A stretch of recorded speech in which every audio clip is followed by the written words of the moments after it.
Not yet.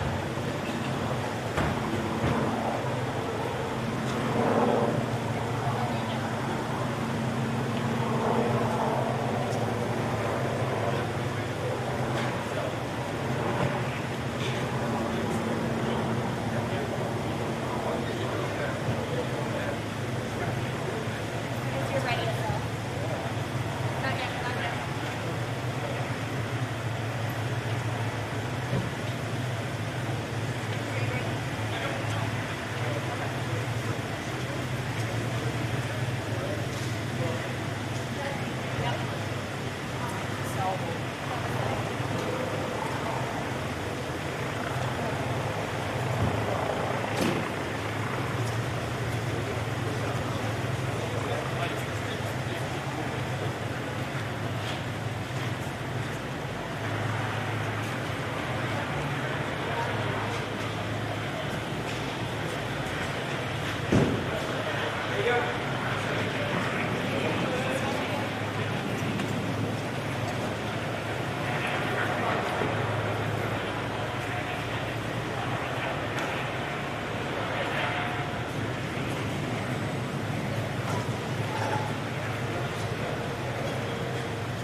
Morning.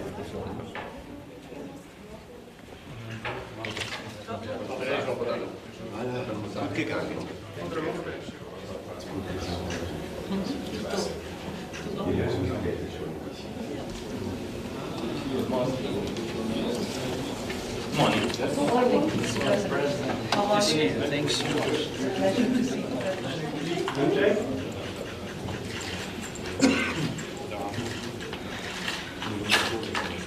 So, thank you. Morning. So, Mr. President, after you visit in January this year, I'm very pleased to welcome you here at the workshop.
Excellency?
зараз делегації прибувають вертольотами на аеродром, який розташований ось за цією горою. Його звідси не видно, але гуркіт гелікоптерів у небі не припиняється.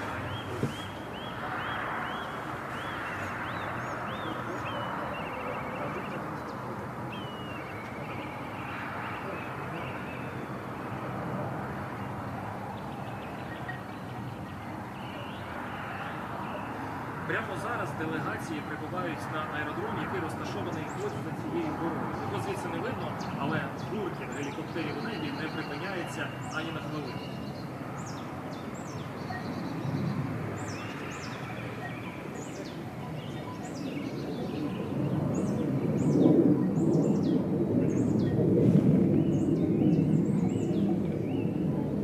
Прямо зараз делегації прибувають на вертольотах на аеродром, який розташований ось за цією горою. Його звідси не видно, але гуркіт гелікоптерів у небі не припиняється ані на хвилину.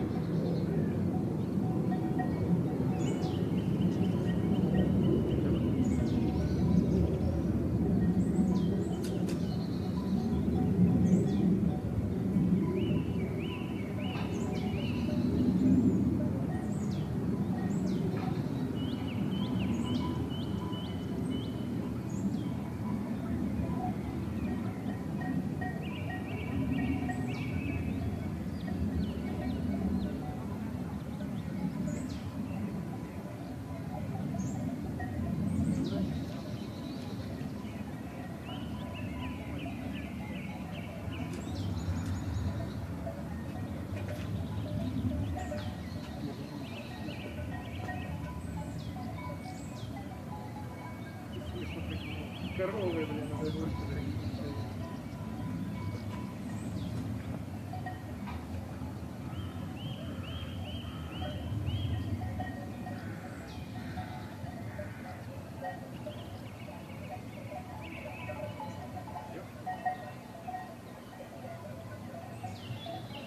Прямо зараз делегації прибувають на вертольотах на аеродром, який розташований ось за цією горою. Його звідси не видно, але гуркіт гелікоптерів у небі не припиняється ані на хвилину.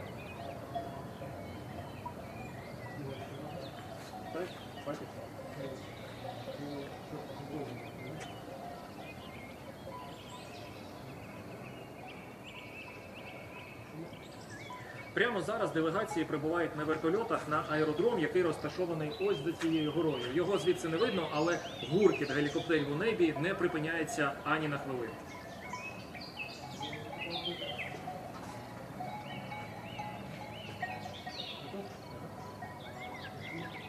Прямо зараз делегації прибувають на вертольотах на аеродром, який розташований ось за цією горою. Його звідси не видно, але гуркіт гелікоптерів у небі не припиняється ані на хвилину. Прямо сейчас делегация прибывает на аэродром, который расположен за этой горой. Его отсюда не видно, но шум геликоптера. Но шум в небе просто, но шум двигателей в небе, да, не прекращается ни на минуту. Прямо сейчас делегации прибывают на вертолетах на аэродром, который находится вот за этой горой. Его отсюда не видно, но шум в небе не останавливается ни на минуту. Шум не прекращается. Да, его отсюда не видно, но шум двигателя. Прямо сейчас делегации прибывают на аэродром на вертолет.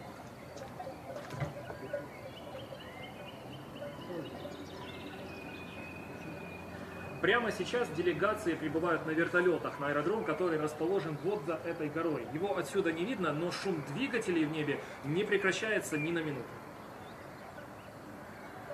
Все. Чуть-чуть может.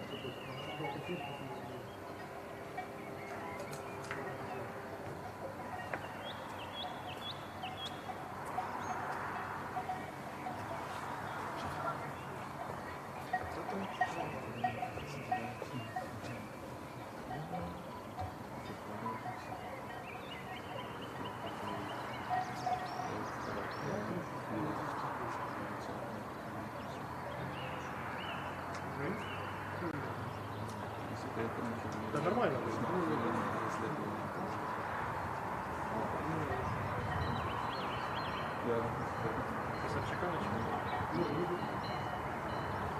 А, вообще только просто. А мне вообще по-больше нравится. Ну, долину видно, а так не видно. А так я обычно представляю. Даже не вообще.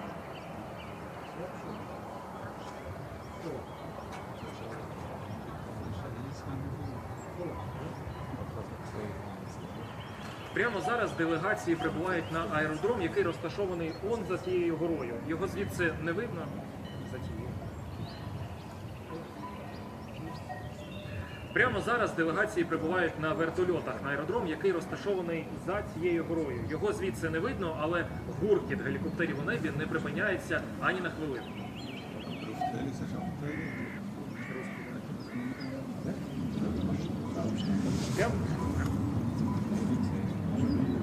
Прямо сейчас делегации прибывают на вертолетах на аэродром, который расположен вон за этой горой. Его отсюда не видно, но шум двигателей в небе не останавливается ни на минуту.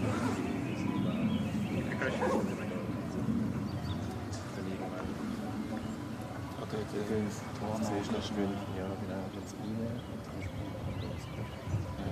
Прямо сейчас делегации прибывают на вертолетах на аэродром, который расположен вон за этой горой. Его отсюда не видно, но шум двигателей в небе не прекращается ни на минуту.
Frau Bundespräsidentin, Mr. President, ladies and gentlemen, I would like to extend a warm welcome to you.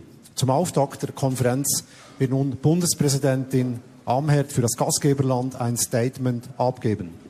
President Amherd will make a statement on behalf of the host country at the start of the summit on peace in Ukraine. Anschließend äußert sich der Präsident der Ukraine. Die Statements werden in Deutsch und in Ukrainisch abgegeben und natürlich dann auch übersetzt. The statements will be given in German and Ukrainian. The press conference will be translated. Frau Präsidentin, Sie haben das Wort. Ja, besten Dank, Herr Präsident, Exzellenzen, meine Damen und Herren. Wir befinden uns hier unweit eines Ortes, der im 15. Jahrhundert einen für die Schweizer Geschichte entscheidenden Friedensschluss hervorgebracht hat. Unsere Ziele heute sind bescheidener.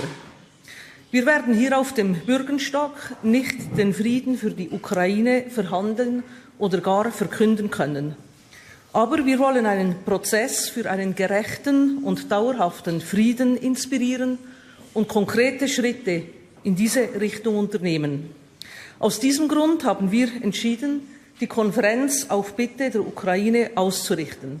Vielen Dank, Herr Präsident, für das Vertrauen, das Sie der Schweiz entgegenbringen.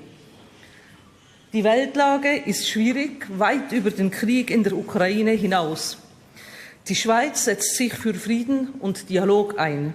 Als kleines, aber global vernetztes Land haben wir, wie andere Staaten auch, ein existenzielles Interesse an einer auf Regeln und dem Völkerrecht basierenden internationalen Ordnung. Die Charta der Vereinten Nationen bildet die Grundlage einer regelbasierten Ordnung. Russlands Angriff verletzt diese aufs Schwerste. Die Menschen in den Kriegsgebieten erleben seit bald 2,5 Jahren unermessliches Leid. Die Erosion des Respekts für das internationale Recht schadet nicht nur ihnen, sondern auf Dauer allen. Wenn wir einen Prozess in Richtung Frieden inspirieren wollen, muss irgendwann auch Russland einbezogen werden. Das ist allen klar. Als internationale Gemeinschaft können wir dazu beitragen, das Terrain für direkte Gespräche zwischen den Kriegsparteien vorzubereiten. Dafür sind wir hier. Meine Damen und Herren, das sind die Vorzeichen, unter denen hier in den kommenden Stunden hochrangige Delegationen aus 92 Staaten und 8 internationale Organisationen zusammenkommen werden. Es ist erfreulich, dass es möglich war, eine nicht nur hochrangige, sondern vor allem auch breite Teilnahme zu erreichen. Ohne große internationale Unterstützung wäre dies kaum möglich gewesen. Eine ganze Reihe an Staaten hat sich im Vorfeld für diese Konferenz eingesetzt. Europa ist heute stark vertreten, aber es ist nicht allein. Staaten wie Indien, Saudi-Arabien, Südafrika, Kenia und Mexiko sind inmitten vieler anderer hier. Die Ziele der Konferenz sind bekannt. Wir wollen einen Prozess inspirieren hin zu einem umfassenden, gerechten und dauerhaften Frieden für die Ukraine auf der Grundlage des Völkerrechts und der UNO-Charta. Wir wollen ein gemeinsames Verständnis für einen möglichen Rahmen zur Erreichung dieses Ziels entwickeln. Und wir wollen diskutieren, wie und unter welchen Umständen auch Russland in einen künftigen Friedensprozess eingebunden werden kann. Die Diskussionen an der Konferenz werden sich auf 3 Themen konzentrieren: nukleare Sicherheit, Ernährungssicherheit und die menschliche Dimension. Es handelt sich um Fragen von globalem Interesse die eine große Anzahl von Staaten direkt betreffen und die bereits in verschiedenen Friedensplänen für die Ukraine vorgeschlagen wurden. Diese Themen scheinen auch geeignet, Vertrauen aufzubauen. Konkret geht es um den sicheren Betrieb aller ukrainischen Nuklearanlagen, den ungehinderten Export von Grundnahrungsmitteln, insbesondere via Schwarzes Meer, den Austausch von Kriegsgefangenen, die Freilassung von willkürlich inhaftierten ukrainischen Zivilisten sowie um die Rückkehr von verschleppten ukrainischen Kindern. Hier können gerade Länder, die Konflikte selbst erlebt haben, ihre eigenen Erfahrungen einbringen. Meine Damen und Herren, dass die Konferenz zum Frieden in der Ukraine stattfindet und dass sie so hochrangig und breit abgestützt ist, ist wichtig. An diesem Wochenende werden sämtliche teilnehmenden Staaten ihre Perspektiven und Ideen einbringen können, wie ein Prozess für Frieden und Dialog ausgestaltet werden kann.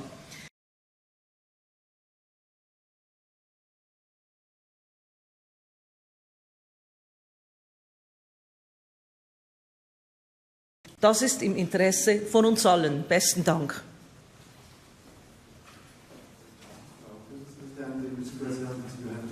Thank you so much, Madam President. Thank you very much, dear journalists and all those present. Today is the day of our joint success. Indeed, we all managed to give diplomacy a chance. Ukraine never wanted this war. It's a criminal and absolutely unprovoked aggression of Russia, and the only one who wanted it was Putin. But in any case, the world is stronger. That is why the peace formula was born, the formula of unity of the world majority for the sake of peace, for the sake of the full effectiveness of the principles and purposes of the UN Charter, international law, and thus global security. This is something that is close to every nation in the world. That is why we have managed to bring together 101 for now countries and international organizations. For today, such number of participants registered here in Switzerland for the first inaugural Peace Summit. Some other countries and leaders have shown interest in our summit and responded to the peacemaking impulse of the peace formula, and even if they are not here today at the first summit, we have succeeded in bringing back to the world the idea that joint efforts can stop war and establish a just peace. This idea will definitely work because the world has power. I thank each and every one of you who helped and helping. The peace formula was presented at the G20 meeting in Indonesia.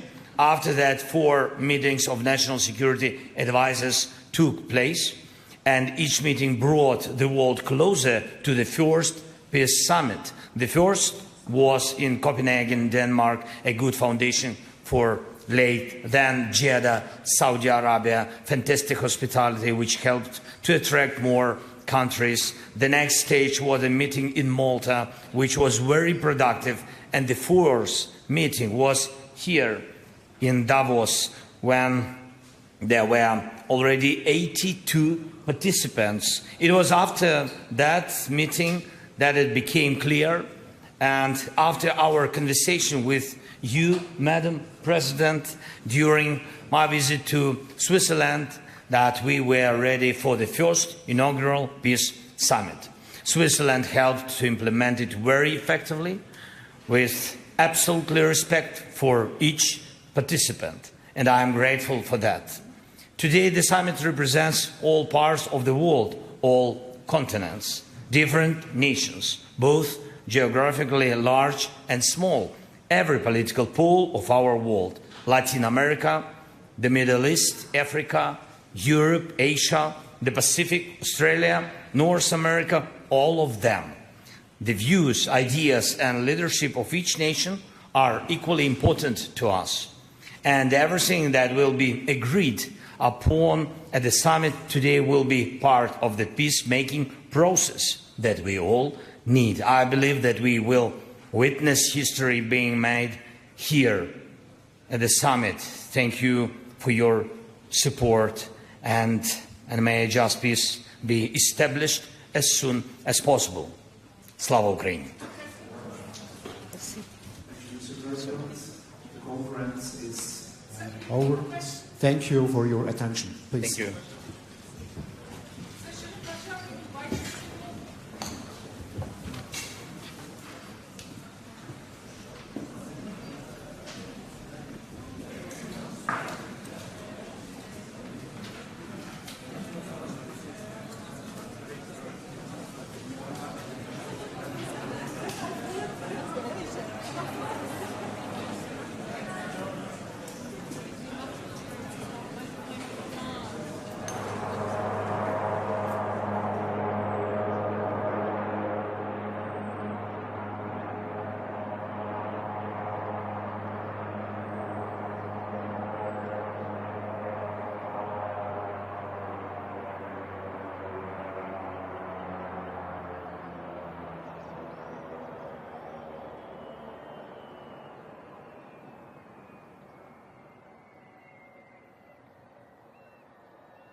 gentil.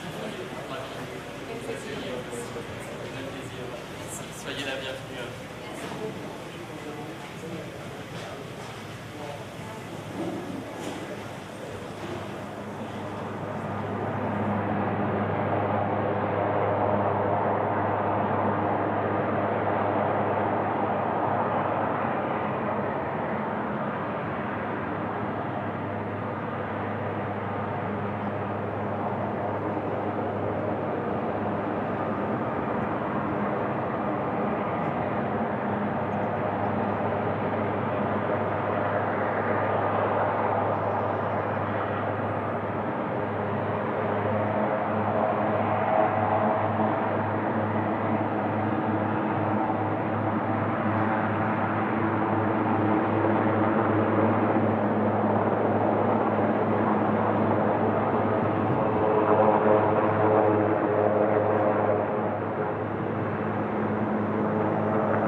Your Excellency, welcome to the room of the Chancellor.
Your Excellency, welcome to Workshop Results. It's a pleasure to be here. Such a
Hi, Santi. Welcome to our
Welcome back home.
A very warm welcome.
I can say welcome to Bundestag results.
Oh, de Zweden, geloof ik. Ja, dat is toch voor Zweden.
welcome back.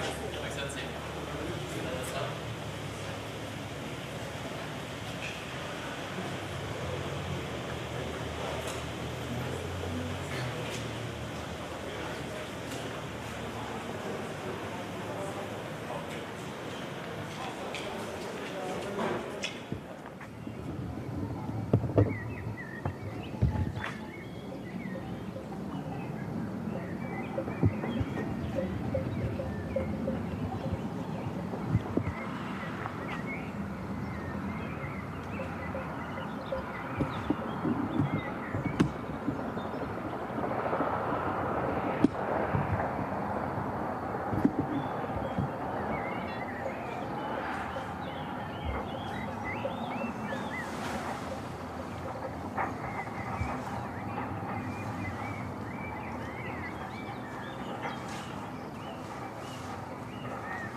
Very welcome.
Der Fotograf in Uhr drücken, dass du durchkommst. Ja, ja, die hast voll drin gelassen. Wie?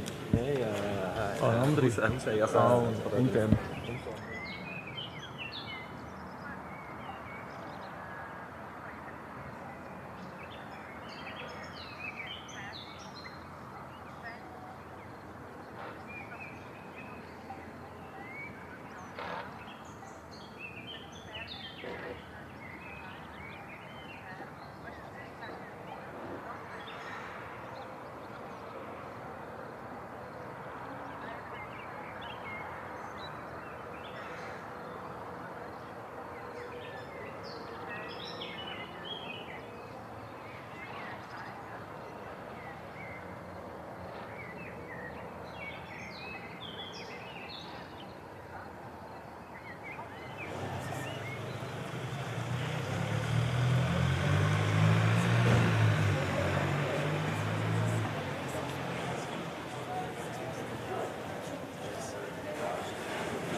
Excellence, one photo. Sorry, I'm too late. Thank you. Thanks.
Thank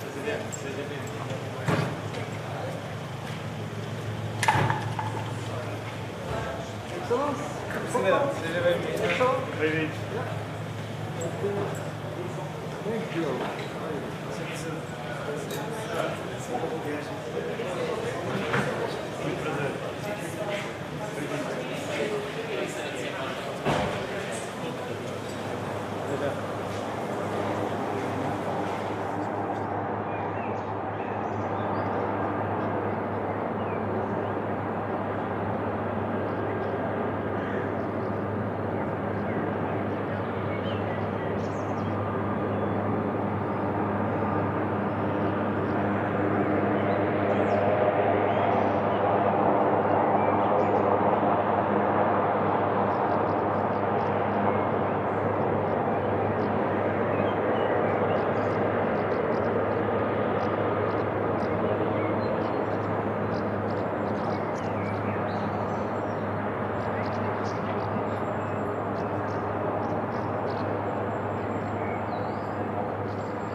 Nerede?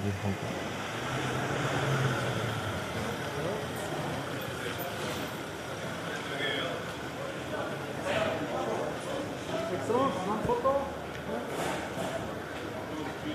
Thank you very much.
Da kann man immer noch aussuchen, ja. Sagen ja oder nein.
Thank you.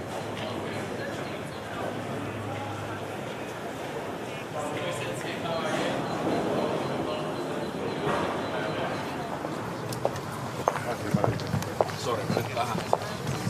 Mielestäni näitä kannattaa käyttää hyväksi.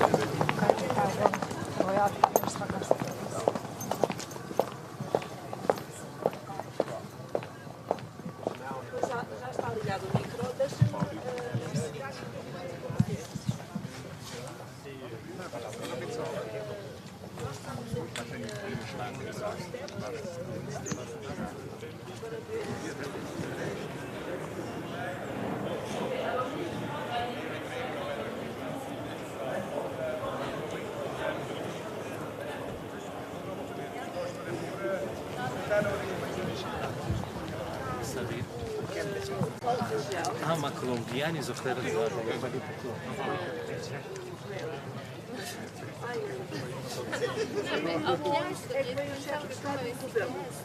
Também vamos tentar gritar com o Marcelo. Ele diz que é o nosso microfone.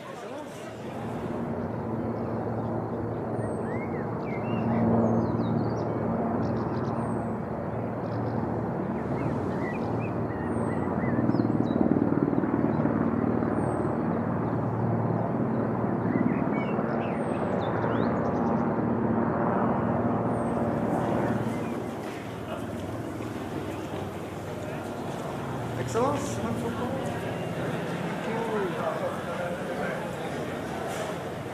Thank you very much.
Aletaan mulla pätkän.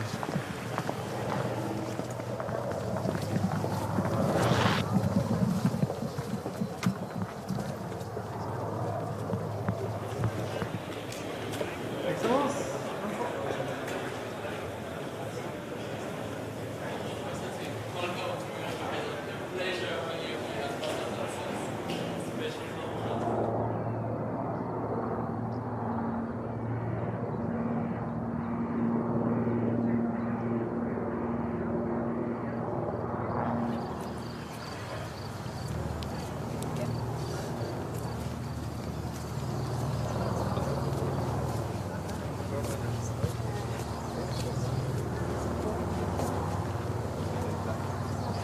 one question was, how do you see peace?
Looking for the Ukrainian flag.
Presidents for 1 year. Yes, the president.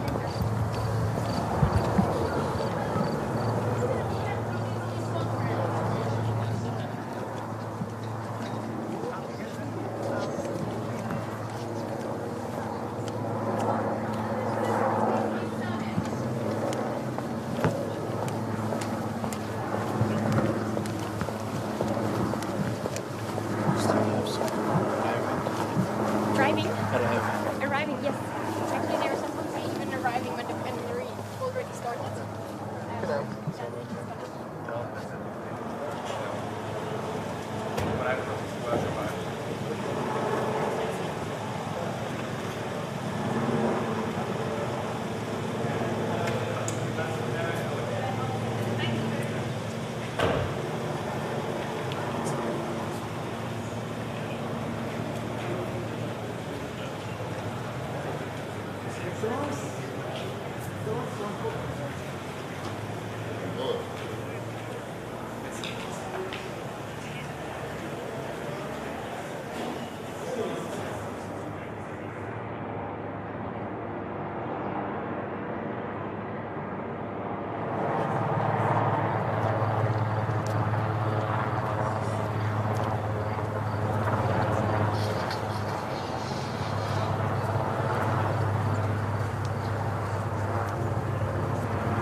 But it's okay. Later, how do you have to pay more? I mean, you don't need to. I'm going to ask until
Wie Stimmung unter Politikern eigentlich?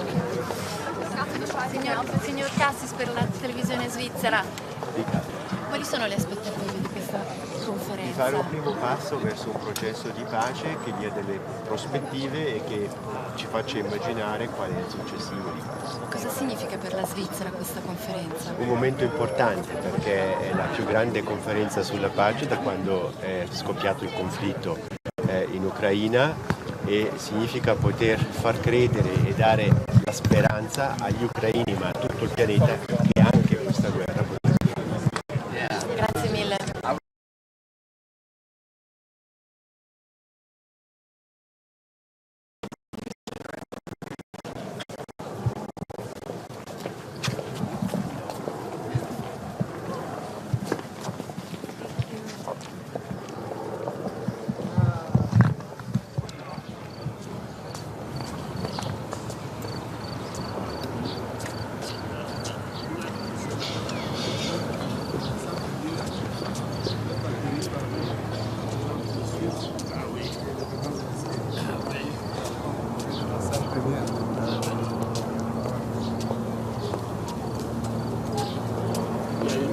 Une centaine de pays.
Excellency, welcome to Nachalось.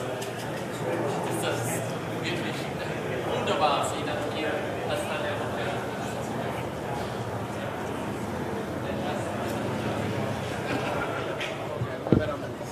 Okay, so.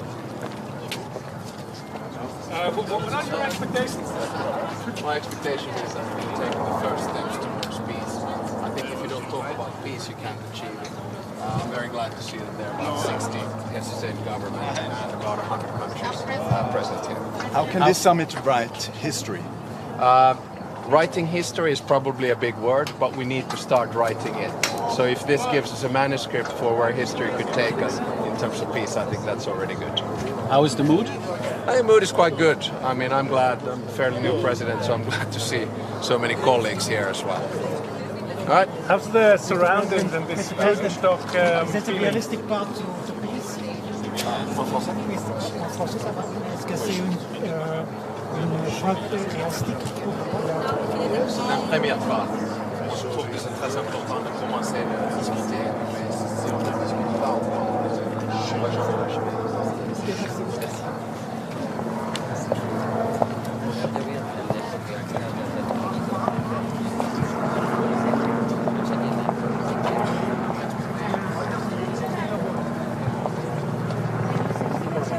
I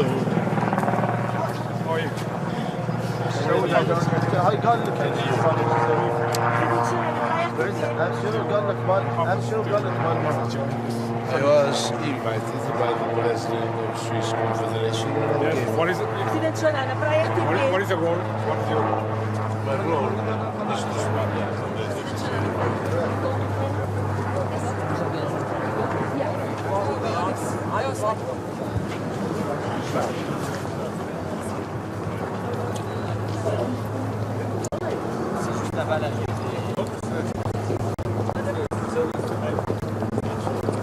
There's like one waiting area with coffee. There's going to be a meet and greet with the two presidents right next to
Zelensky, how are you?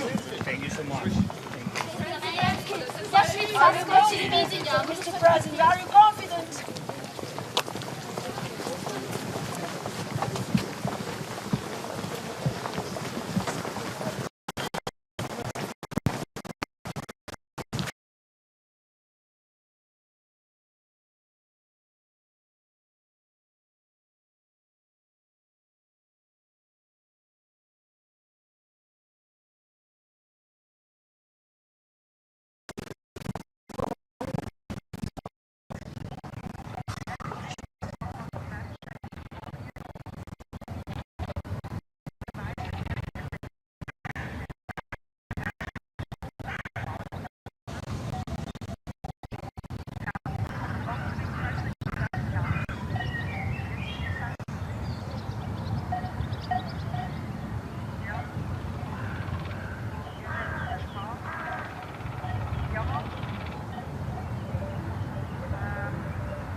Ukraine is about to start.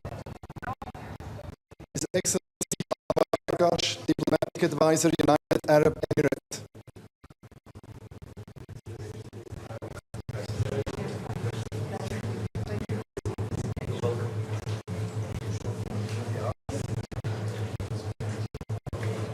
Thank you, President Zelensky.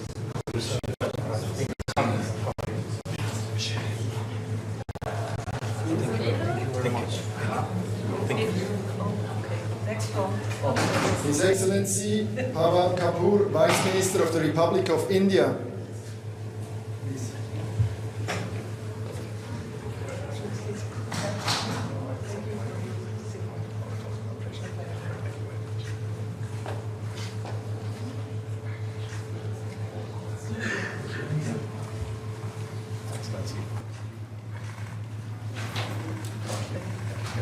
His Excellency Rus Chalichandra, Vice Minister for Foreign Affairs of the Kingdom of Thailand.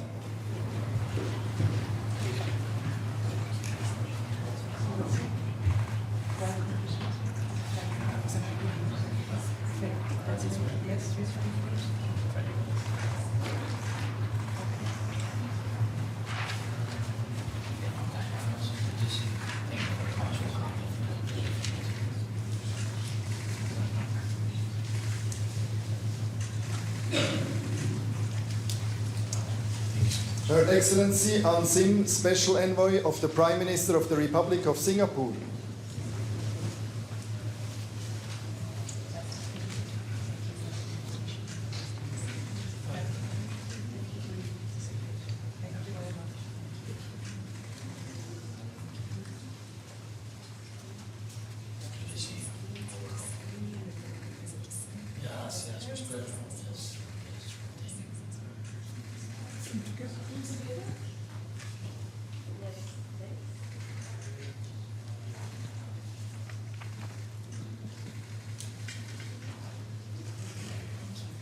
His Excellency Yuli Yoel Edelstein, Member of the Knesset of the State of Israel.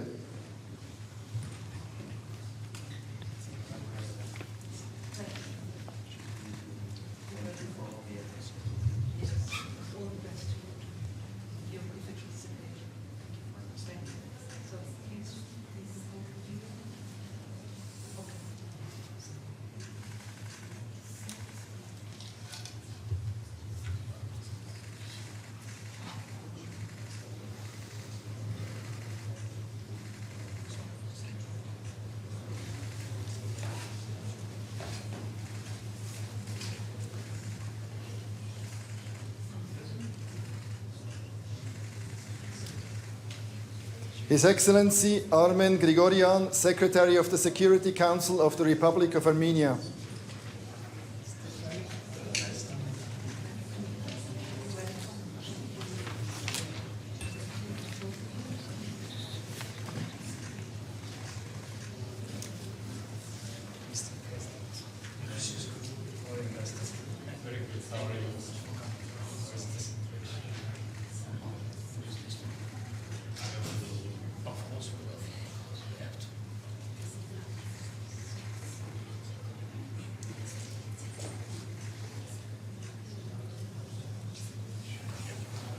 His Excellency Luis Almagro, Secretary General of the Organization of American States.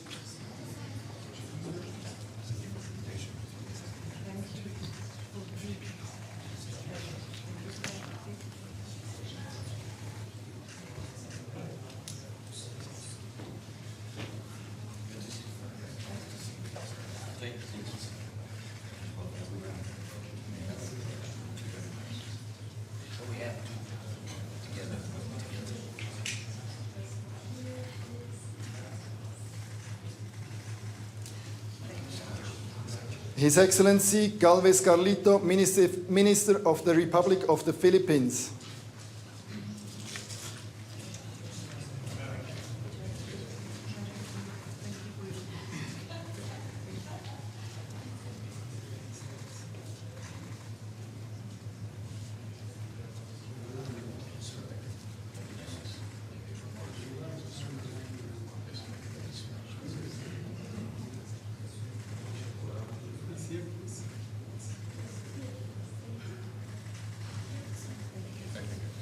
His Excellency Ibrahim Al-Chazi, Minister of State of the Hashemite Kingdom of Jordan.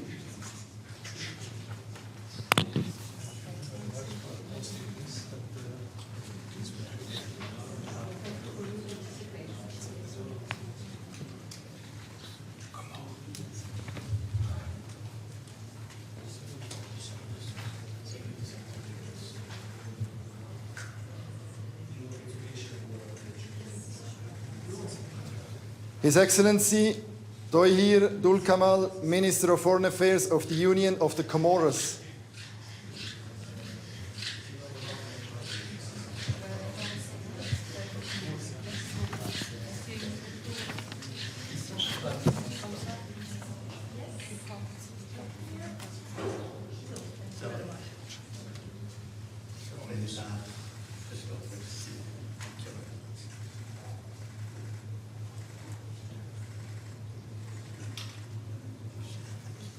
Her Excellency Rosemary DiCarlo, Under-Secretary General of the United Nations.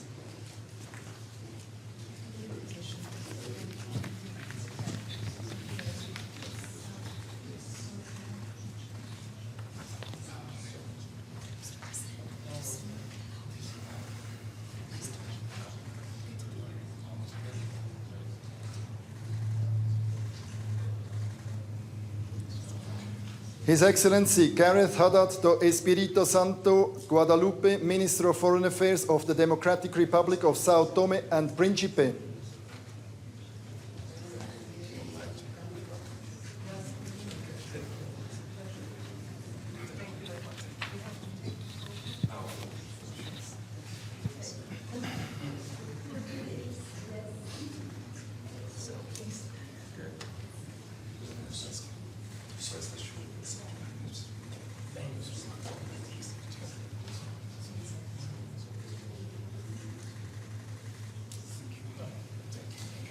His Excellency Vincent Biruta, Minister of Foreign Affairs of the Republic of Rwanda.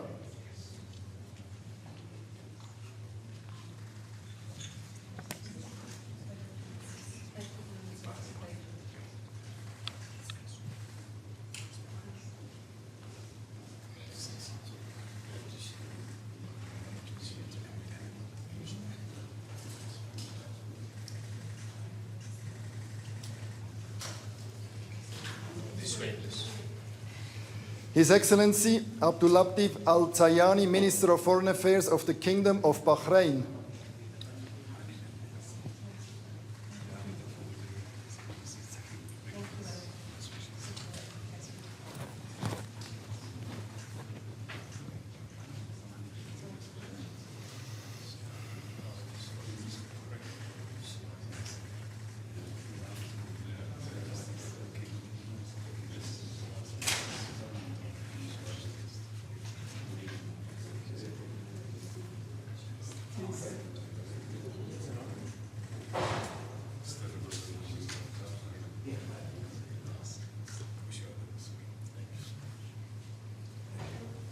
His Excellency Marko Duric, Minister of Foreign Affairs of the Republic of Serbia.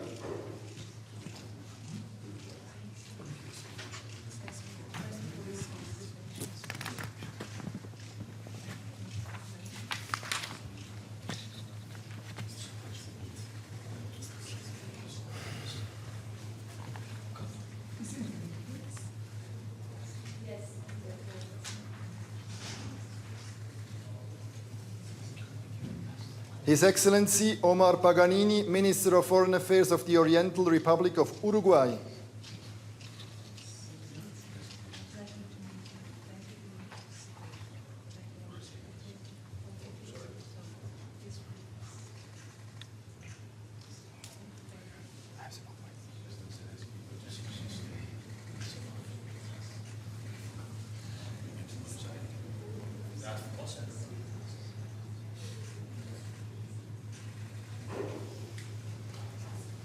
His Excellency Bill Shorten, Minister for Government Services of the Commonwealth of Australia.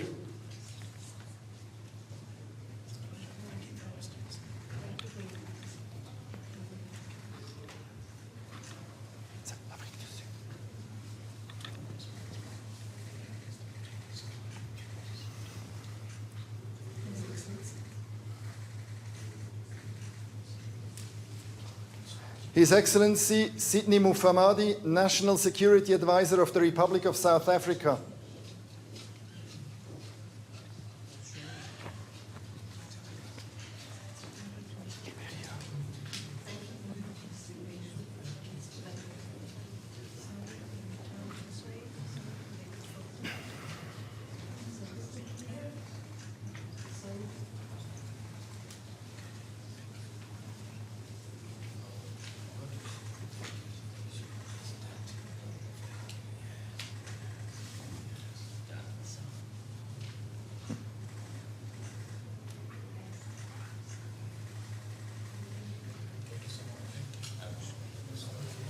His Excellency Natu Oswald Twe, Minister of Justice of the Republic of Liberia.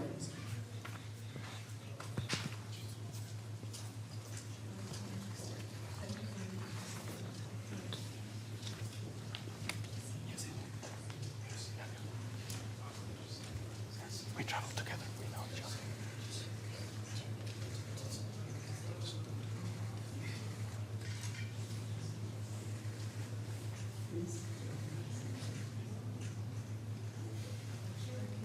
His Excellency Mark Mitchell, Minister of Police of New Zealand.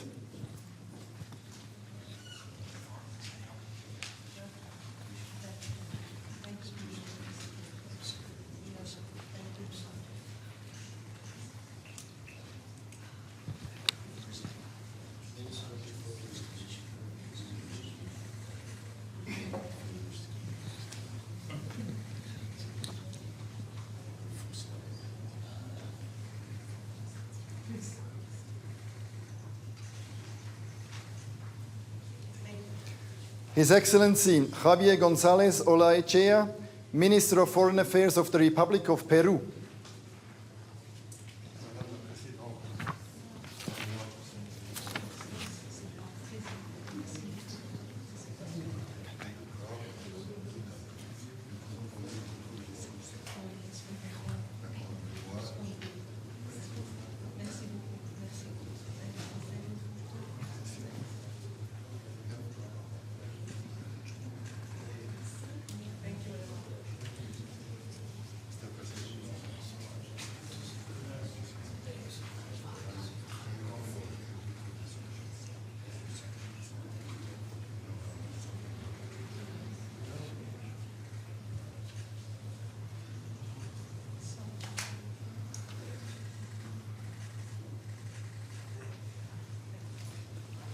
His Excellency Ki-sun Bang, Minister for Government Policy Coordination of the Republic of Korea.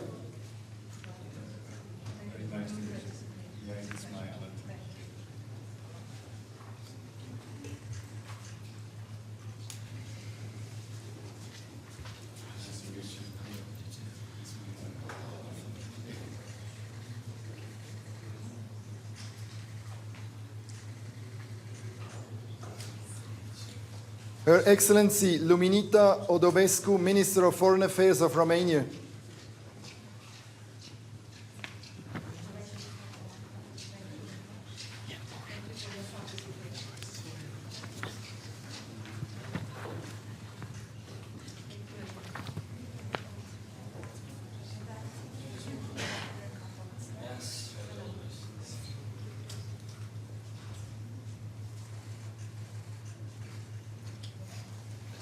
His Excellency Ian Borsch, Chairperson in Office of the Organization for Cooperation and Security in Europe.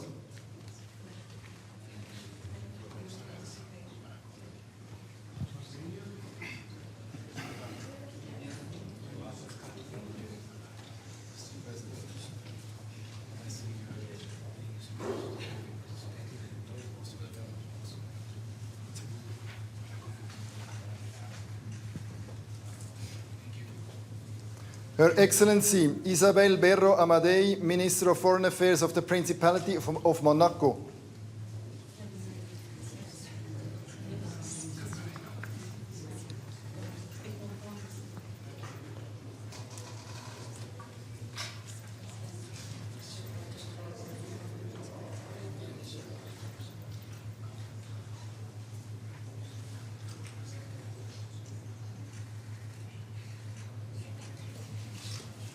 His Excellency Luca Beccari, Minister of Foreign Affairs of the Republic of San Marino.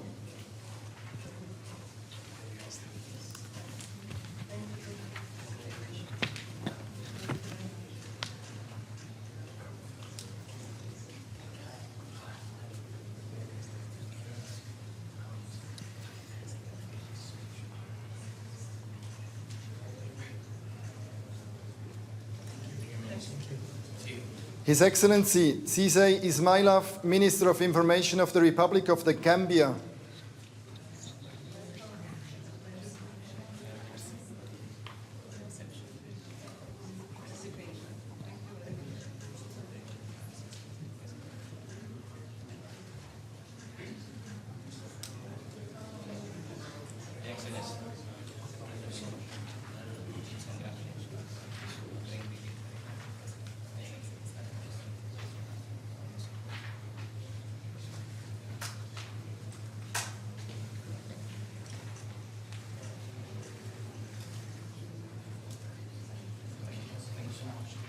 His Excellency Afuku Frank Armel Oguva, Vice Minister of Foreign Affairs of the Republic of Benin.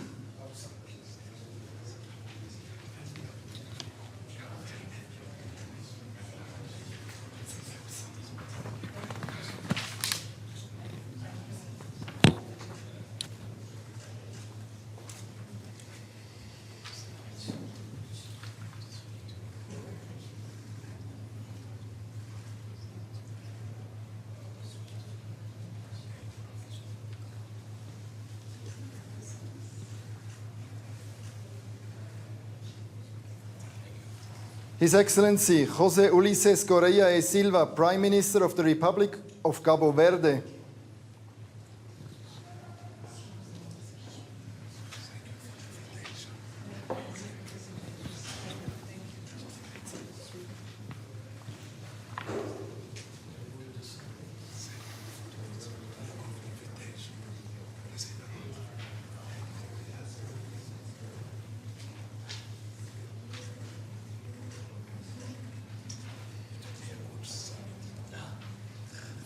Her Excellency Ebba Busch, Deputy Prime Minister of the Kingdom of Sweden.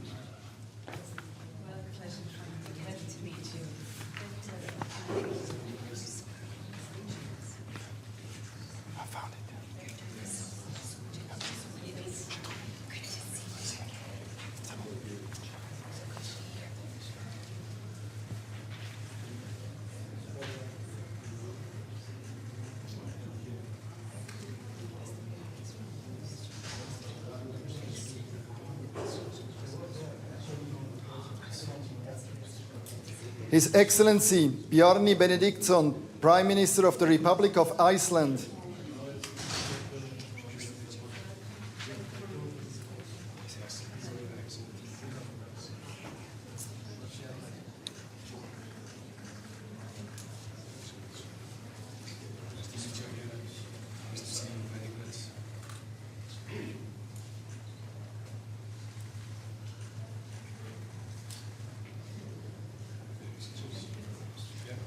His Excellency Dimitar Borisov Glavchev, Prime Minister of the Republic of Bulgaria.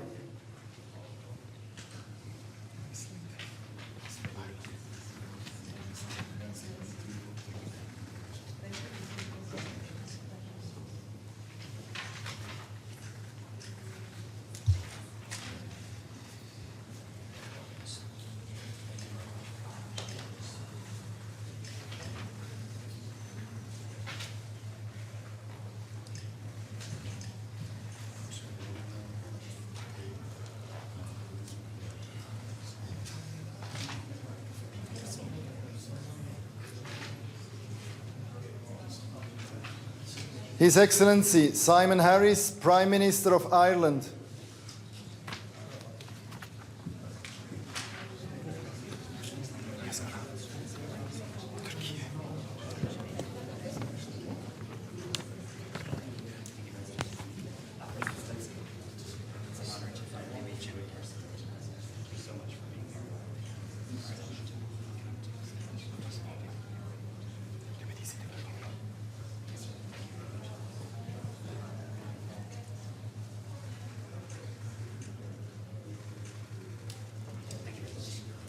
His Excellency Hakan Fidan, Minister of Foreign Affairs of the Republic of Turkey.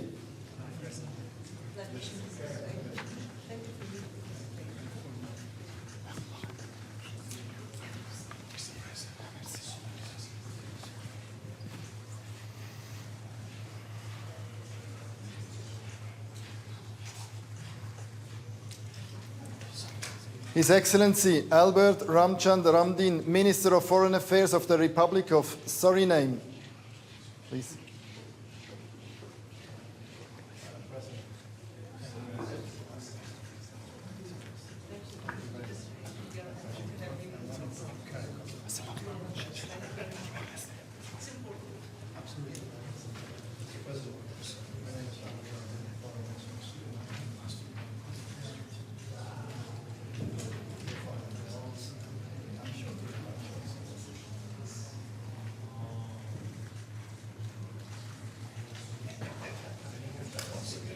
His Excellency Kairala Shanana Gusmao, Prime Minister of the Democratic Republic of Timor-Leste.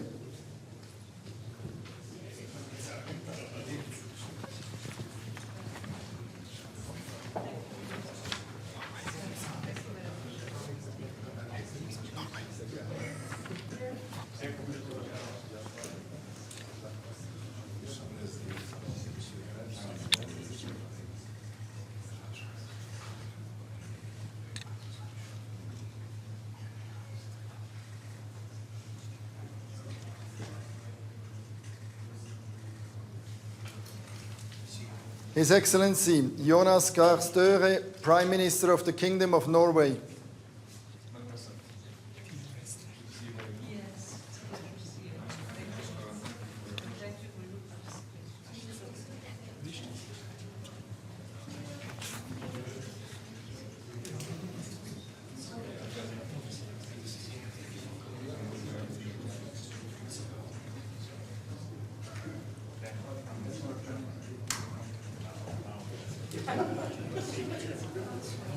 His Excellency Luc Frieden, Prime Minister of the Grand Duchy of Luxembourg.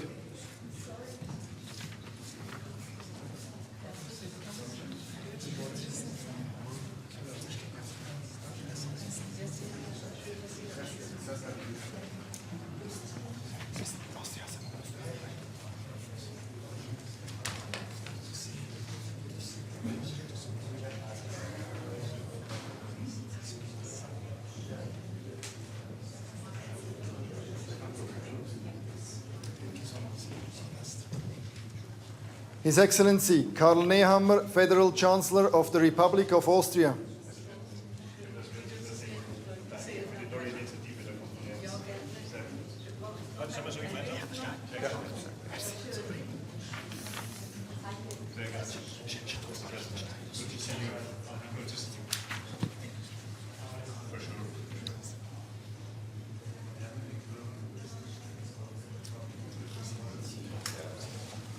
His Excellency Daniel Risch, Prime Minister of the Principality of Liechtenstein.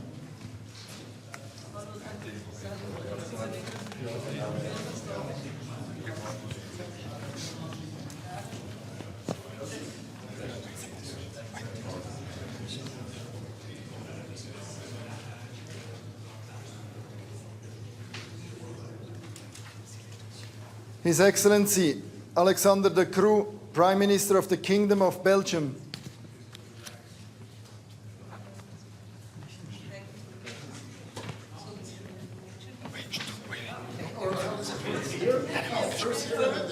I should have paid attention.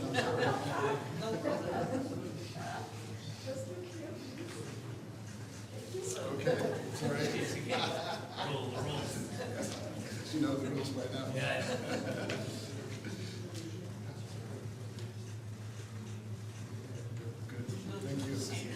Her Excellency Mette Frederiksen, Prime Minister of the Kingdom of Denmark.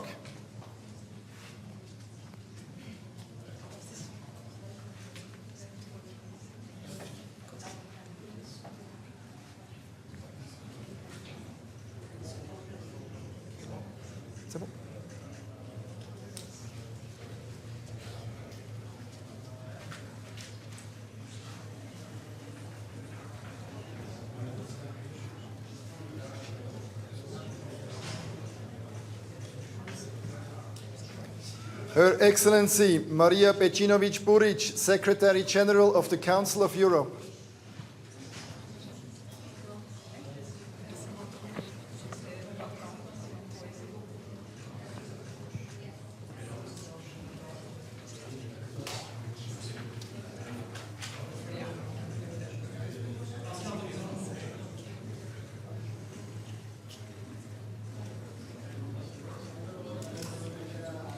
His Excellency Javier Espot Zamora, Head of Government of the Principality of Andorra.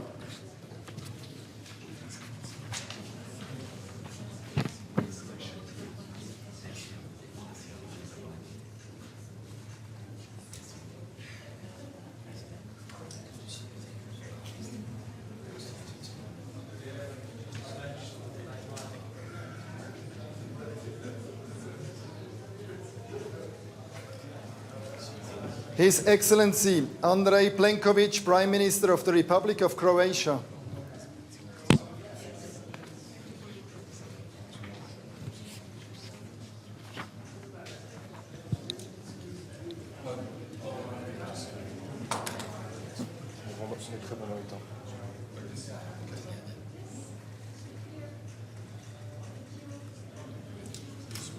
His Excellency Daniel Noboa, President of the Republic of Ecuador.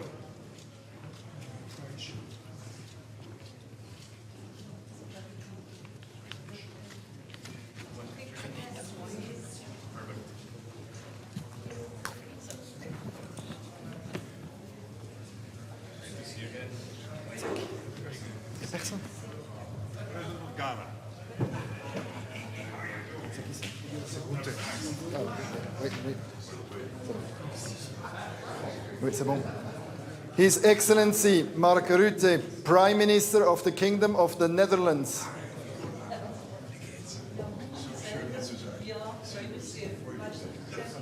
Il n'y a personne. Heads of State. C'est le prochain, ça. Il faut dire à la présidente aussi. Yes, you have to be invisible. Oh, I have to be invisible. I will never learn. Thank you. See you. See you. See you.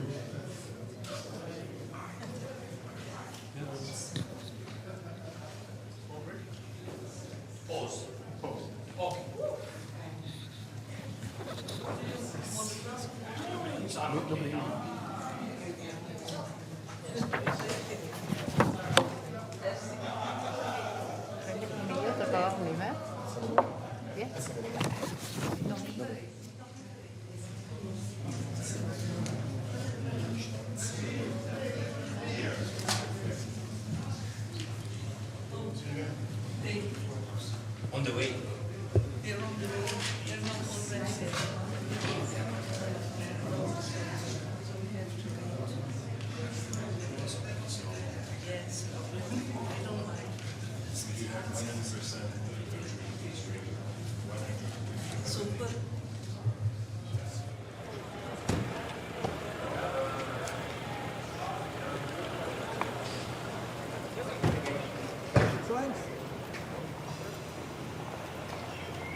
very big shock. I hope you had a good trip. Everything is okay. Please. Thank you.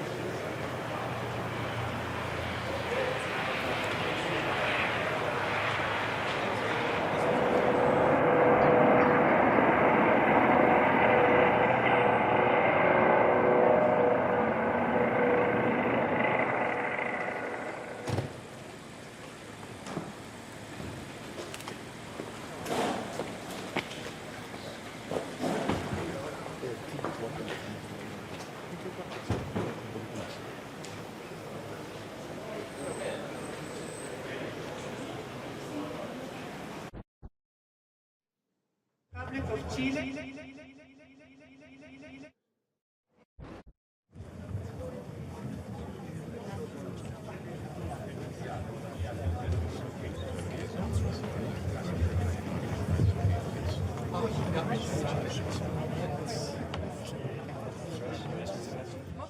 Nana Addo Dankwa Akufo-Addo, President of the Republic of Ghana.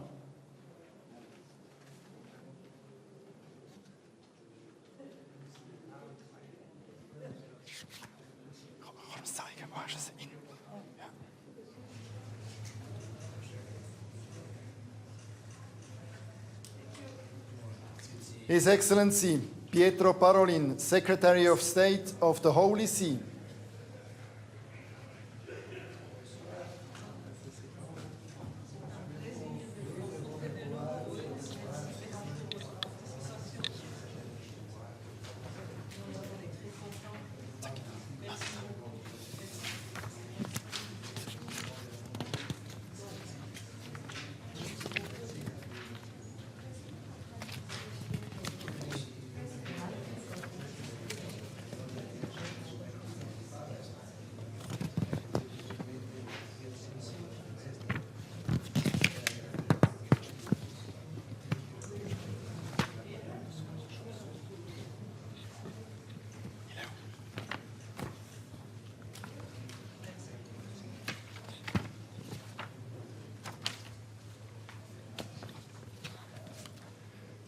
His Excellency Olaf Scholz, Chancellor of the Federal Republic of Germany.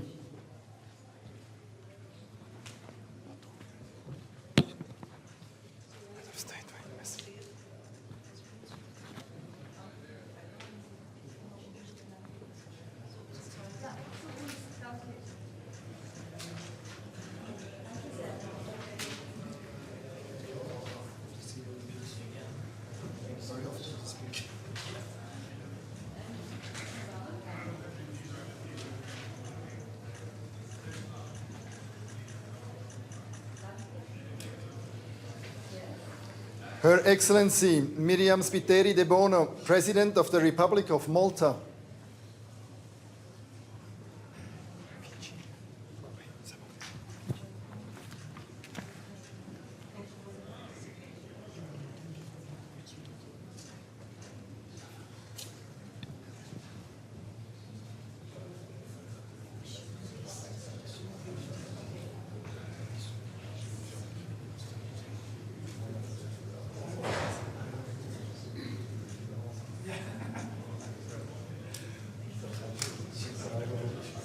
His Excellency Ratu William Maiwali Katonivere, President of the Republic of Fiji.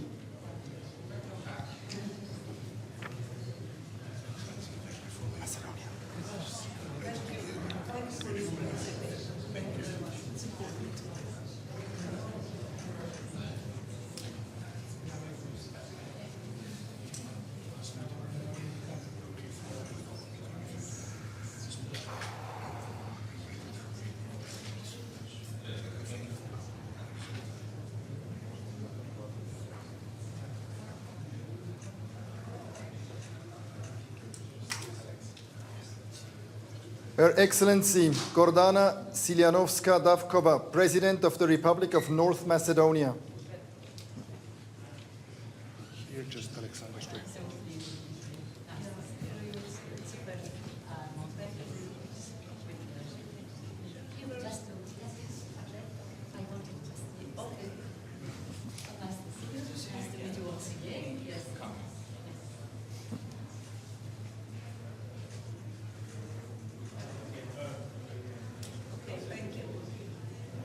His Excellency Alexander Stubb, President of the Republic of Finland.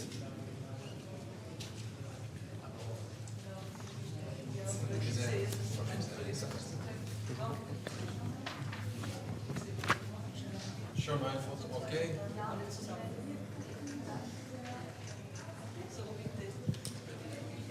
You go to the gym? Yes, I have. Good. Thanks.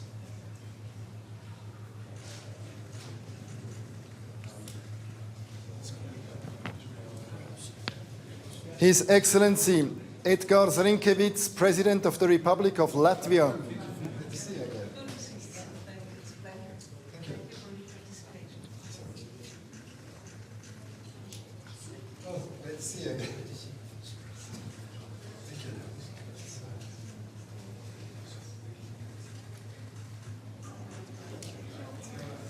His Excellency Jakov Milatovic, President of Montenegro.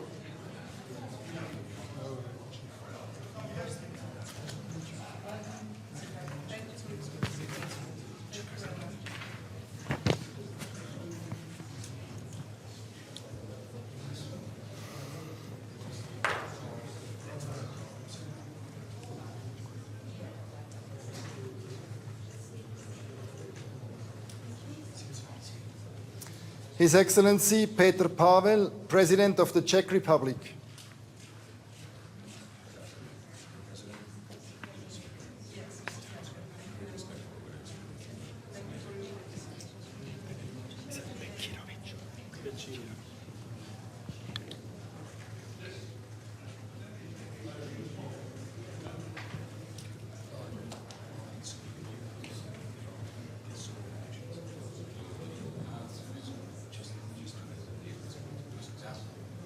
His Excellency Denis Bečirović, Chairman of the Presidency of Bosnia and Herzegovina.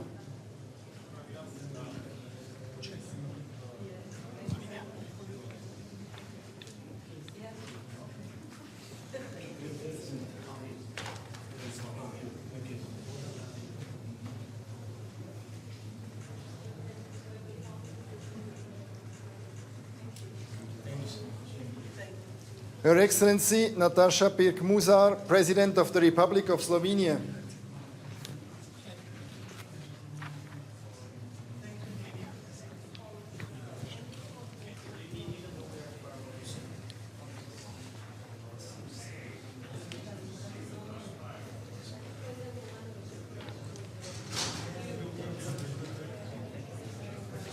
His Excellency William Ruto, President of the Republic of Kenya.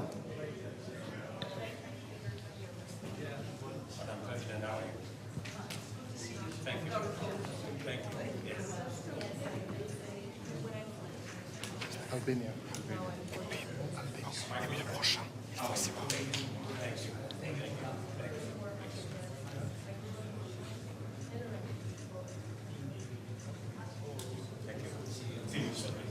His Excellency Bayram Begay, President of the Republic of Albania.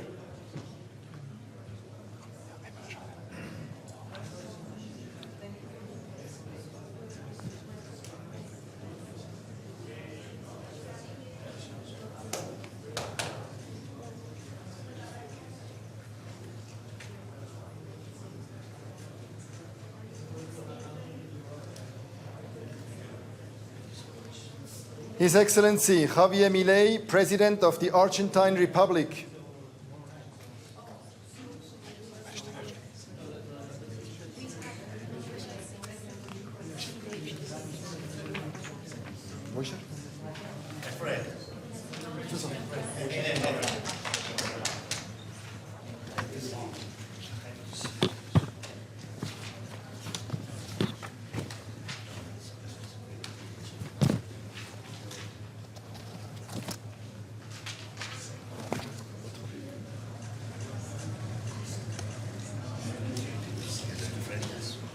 His Excellency Gabriel Boric Font, President of the Republic of Chile.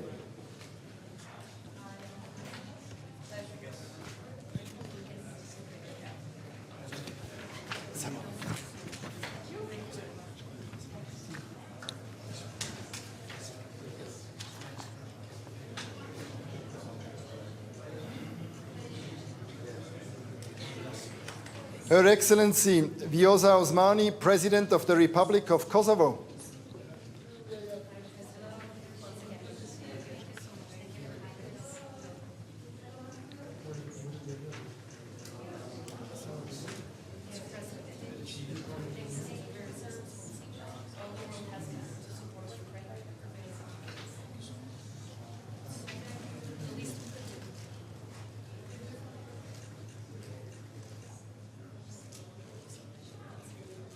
His Excellency Mohamed Menfi, President of the State of Libya.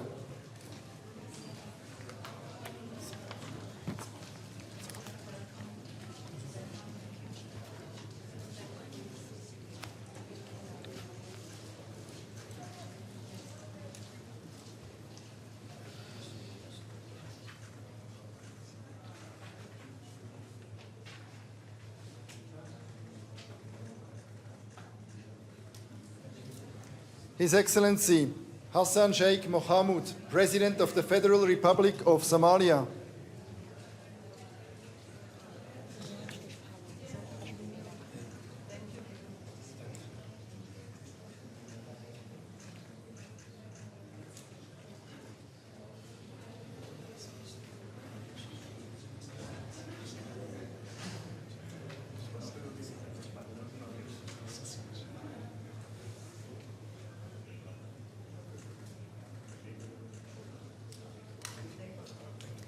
His Excellency Sir Angel Samuel Whipps, President of the Republic of Palau.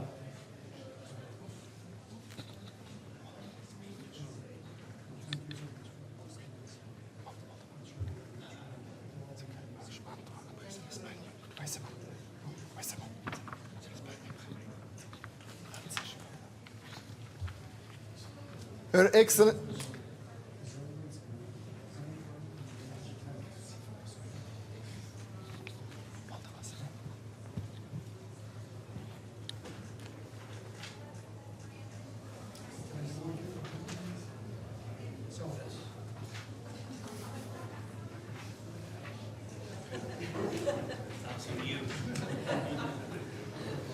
Her Excellency Maya Sandu, President of the Republic of Moldova.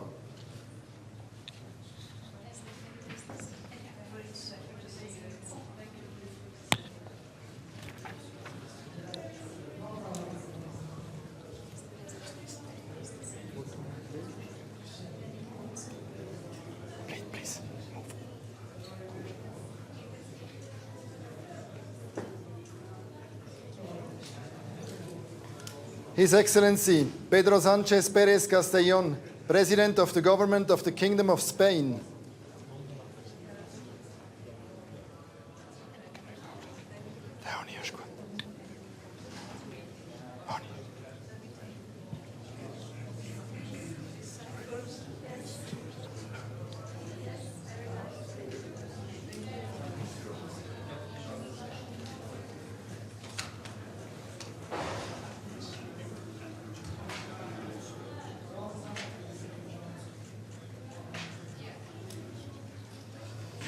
His Excellency Luis Rodolfo Abinader Corona, President of the Dominican Republic.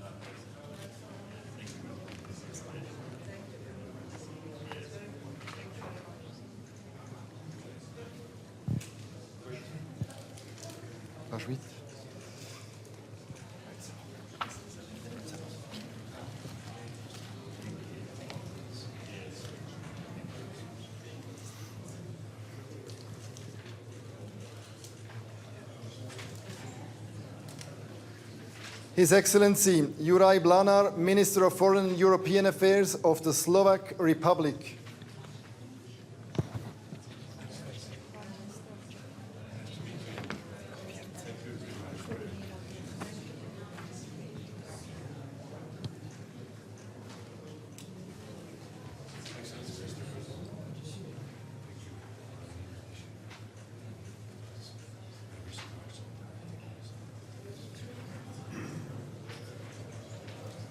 His Excellency Fumio Kishida, Prime Minister of Japan.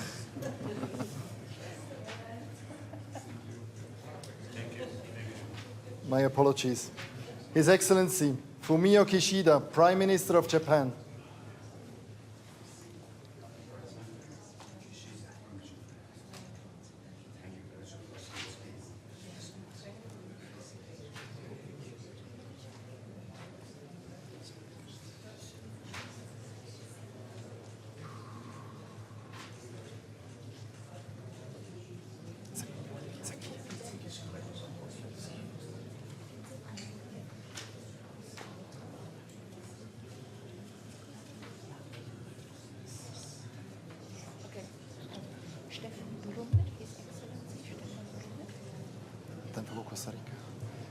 His Excellency Stefan Brunner, Vice President of the Republic of Costa Rica.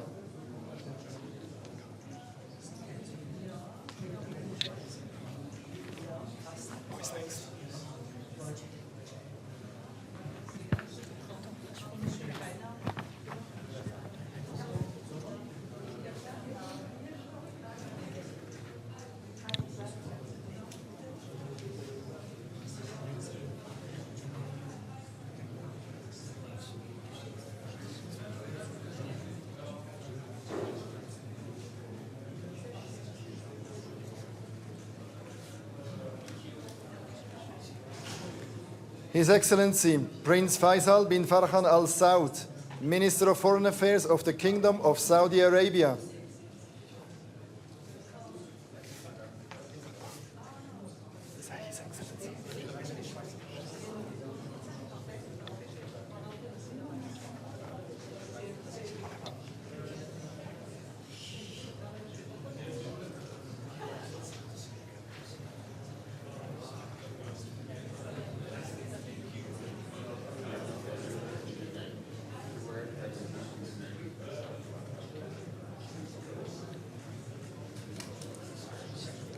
His Excellency Sheikh Mohammed bin Abdul Rahman Al Thani, Prime Minister of the State of Qatar.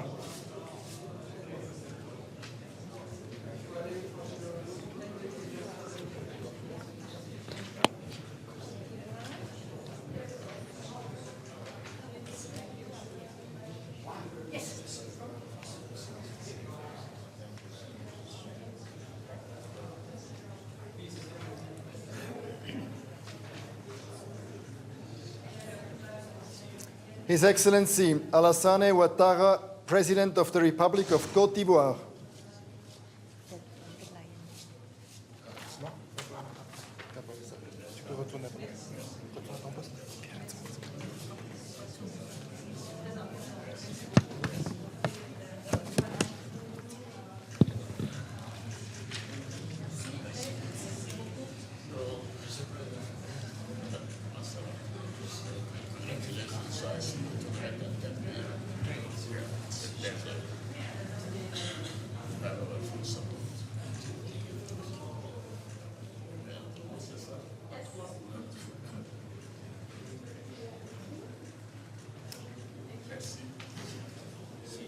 His Excellency Gitanas Nausėda, President of the Republic of Lithuania.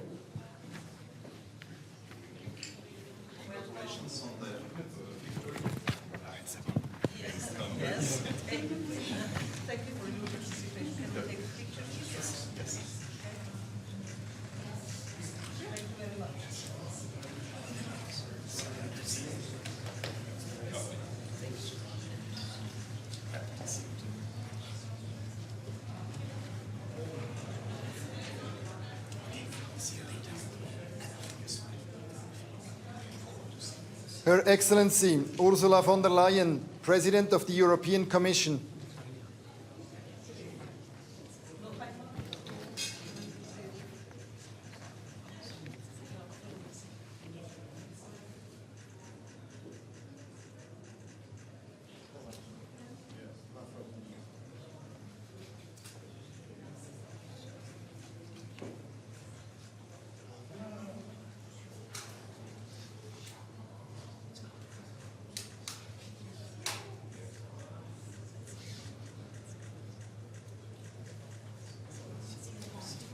His Excellency Charles Michel, President of the European Council.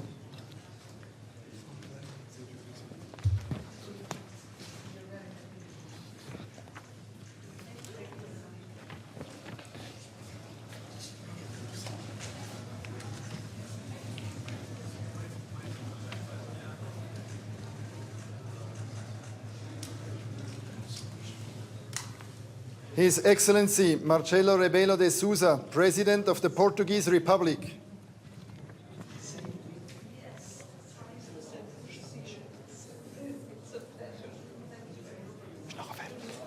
Nachher ist fertig.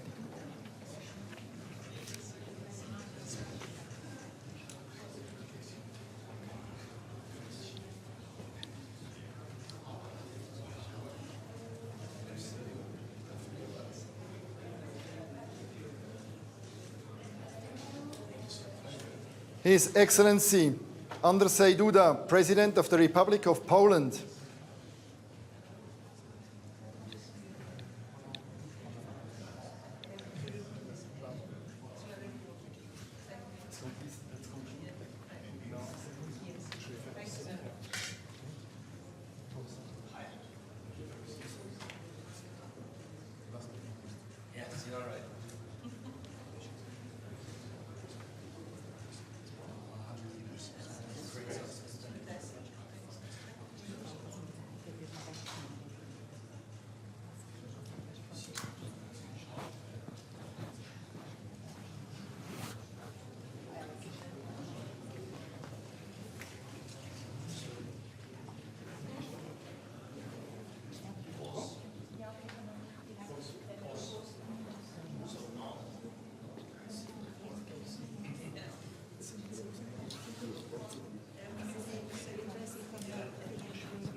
So if there's one coming in the next few minutes, we will introduce.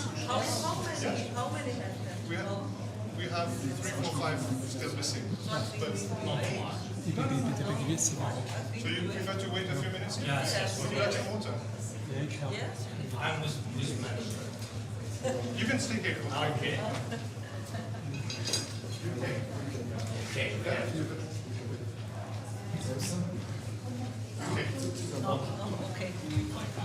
No water. No water, no life.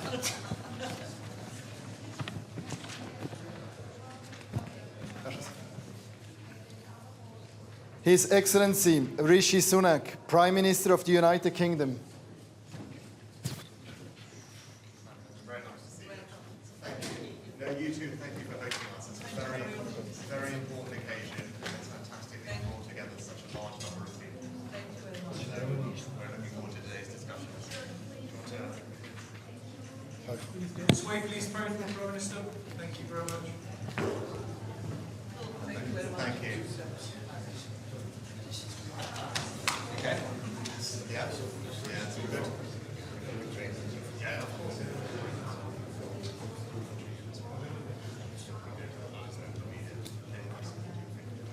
Yes.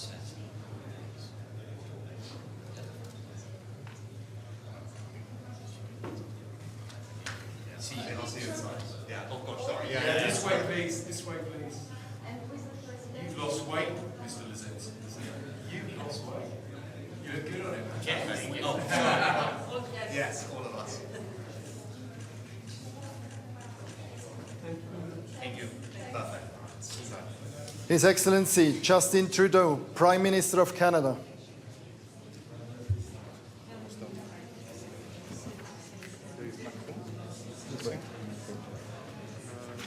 Meloni. Okay.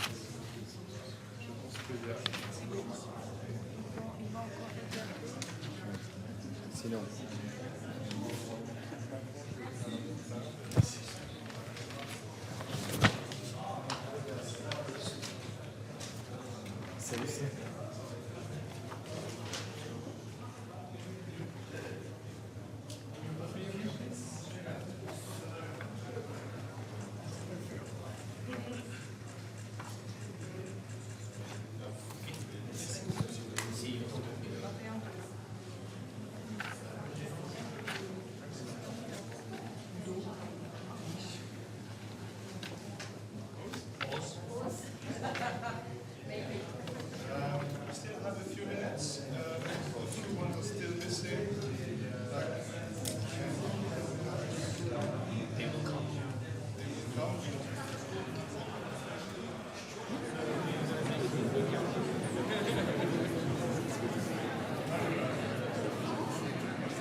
Це допоможе.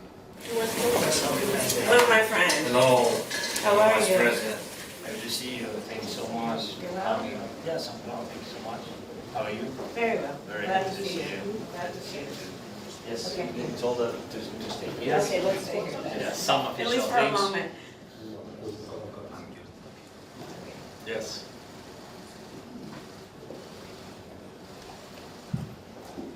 Okay, then let's see. Excuse me.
Excellencies, ladies and gentlemen, the opening plenary of the Summit on Peace in Ukraine is about to start. The first speaker will be Ms. Viola Amherd, President of the Swiss Confederation. The plenary will be chaired by Mr. Cassis, Head of the Federal Department of Foreign Affairs. Madam President, you have the floor.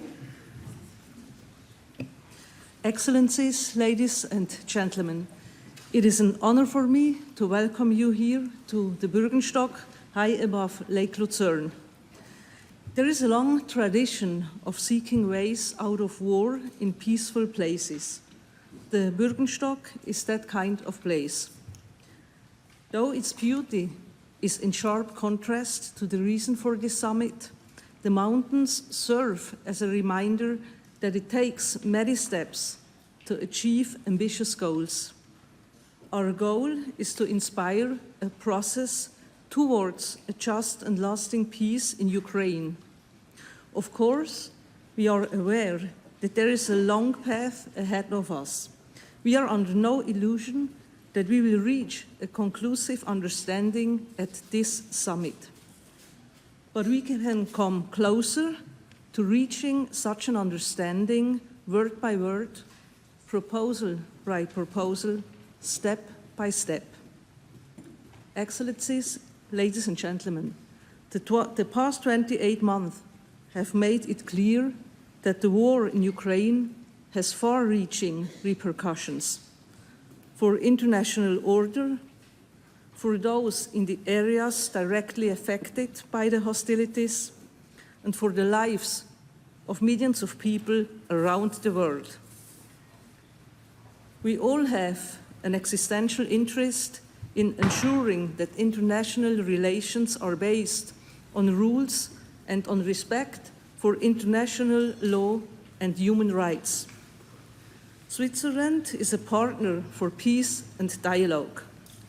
As a neutral country, we look back on a long tradition of solidarity and good offices. The harmonious coexistence of nations isn't just a noble objective.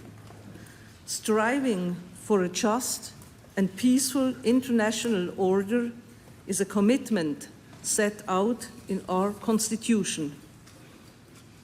To fulfill this responsibility and honor our tradition, my government accepted President Zelensky's request to host this summit. Our aim is to launch a broadly supported process where voices from all corners of the globe can discuss their ideas and points of view. The fact that you have accepted our invitation and that your nations, as well as international organizations, have sent such high-level delegations proves that this approach was right. Although our objective is ambitious, it is in the interests of everyone here to commit to this ambition. Excellencies, ladies and gentlemen, we are all aware that a peace process without Russia is inconceivable. A lasting solution must involve both parties. As an international community, we can help to pave the way. That is why we are here. At the same time, we are aiming to achieve real progress on specific issues. With your support, we have defined 3 issues of global impact that we will discuss in our working groups. These are nuclear safety, food security, and the human dimension of the war. Our most important goals for this weekend are to inspire a process leading to a framework for a comprehensive, just, and lasting peace for Ukraine, based on international law and the UN Charter.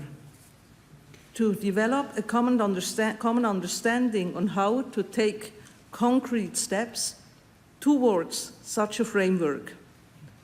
And we want to discuss how and under what conditions Russia can be included in this process.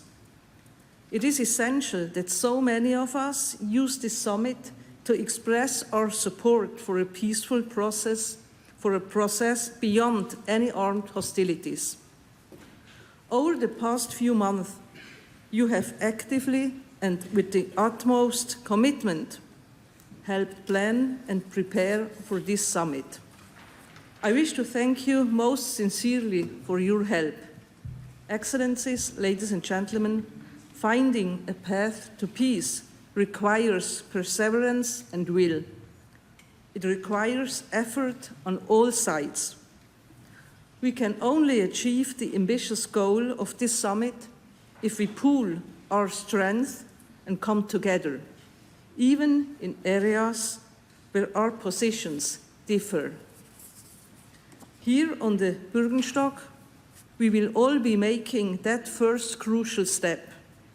It is up to us to make sure it is followed by a second. Thank you very much.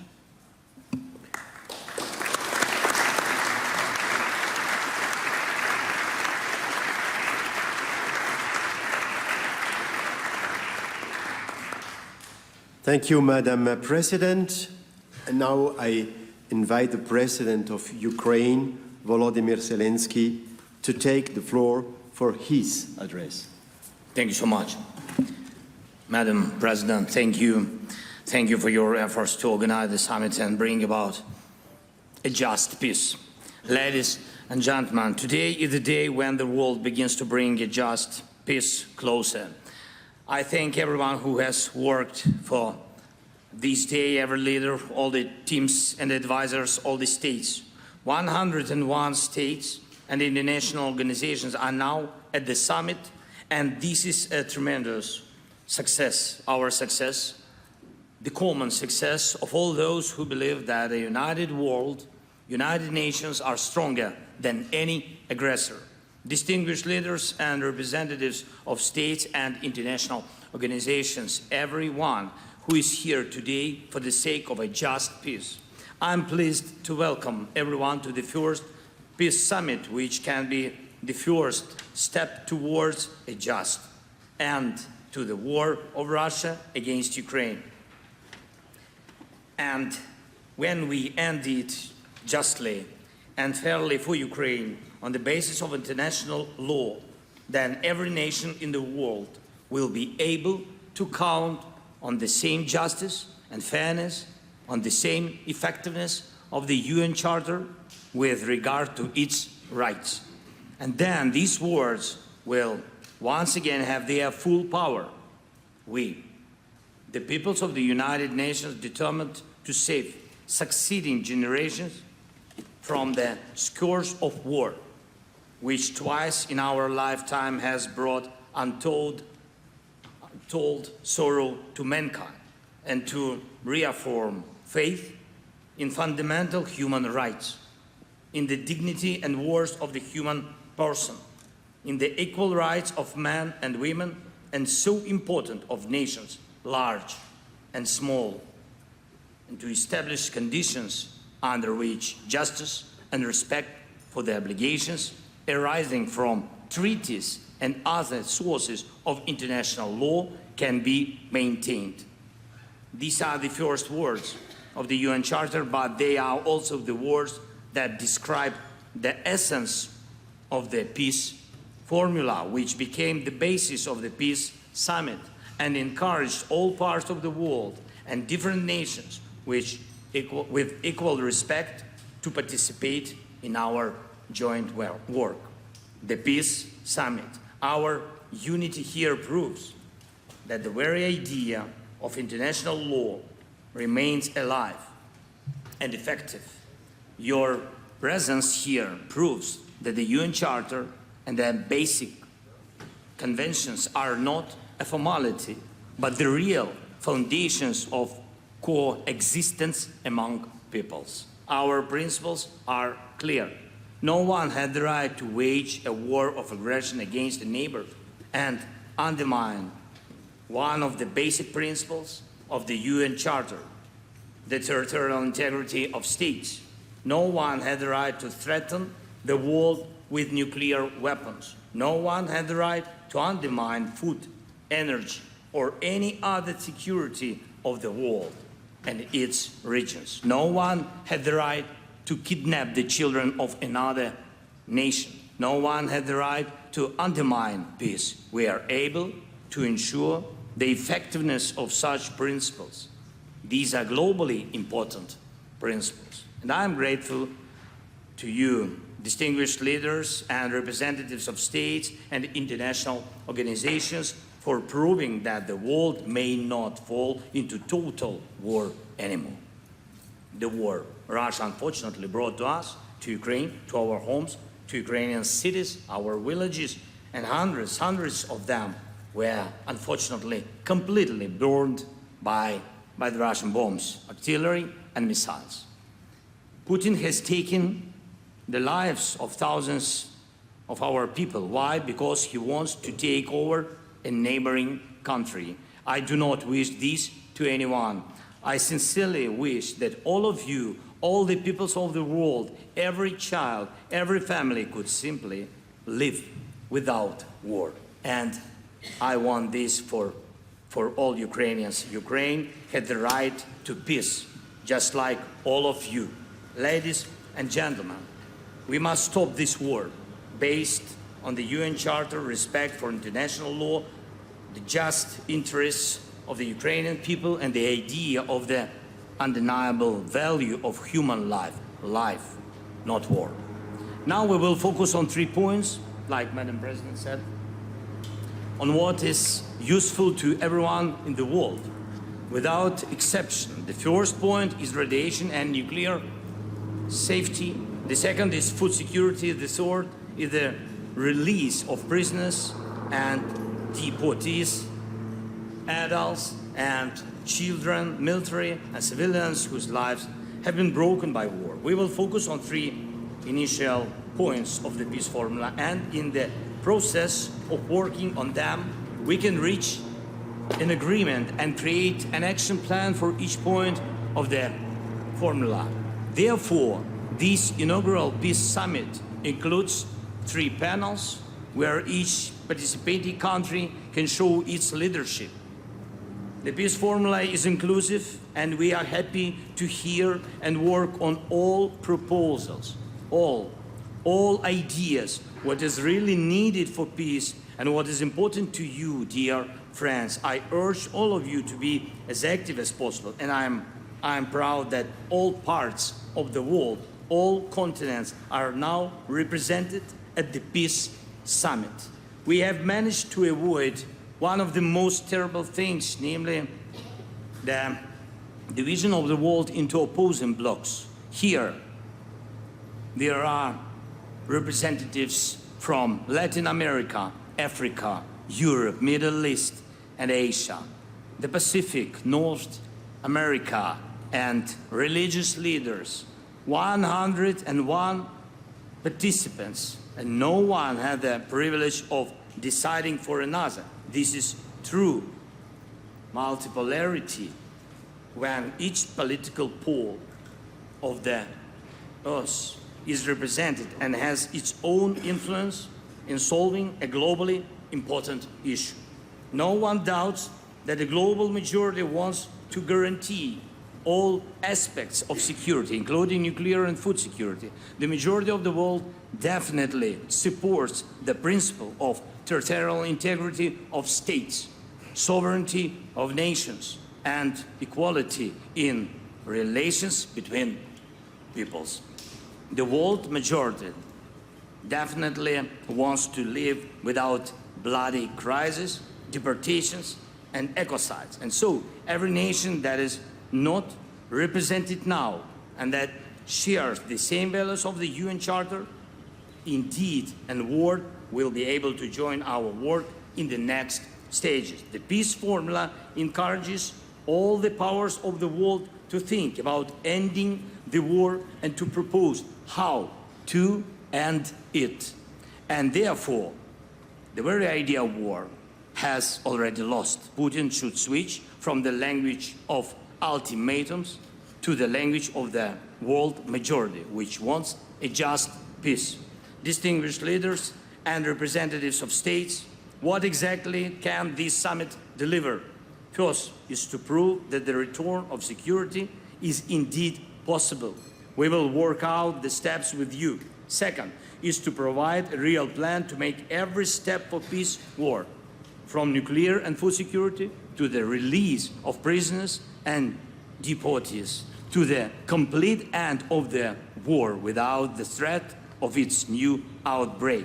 I believe it's possible. Third, there is no need to reinvent the wheel when the UN Charter already defines the foundations of peace and normal coexistence of peoples. We just have to return to them. And for this purpose, we need to decide how countries will cooperate, who will be co-leaders, in order to fix and implement an action plan. These are absolutely clear and achievable goals. Now, there is no Russia here. Why? Because if Russia was interested in peace, there would be no war. We must decide together what a just peace means for the world and how it can be achieved in a truly lasting way. The UN Charter is the basis for us. And then, when the action plan is on the table, agreed by all and transparent for the peoples, then it will be communicated to the representatives of Russia. And so that at the second peace summit we can fix the real end of the war. Now we are starting this path together. We must prove that the united world is a world of peace, a world that knows how to act correctly. Thank you for attention. Thank you for participating in the summit. I hope for fruitful work together, of course, together. We all need peace. Slava Ukraini!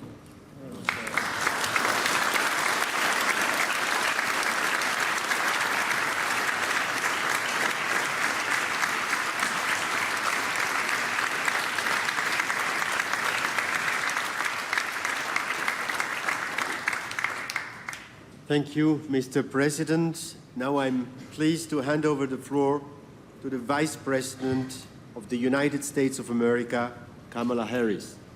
Thank you. Thank you, President Ahmed and President Zelensky, for hosting this summit. It is my honor to be here with all of the leaders today.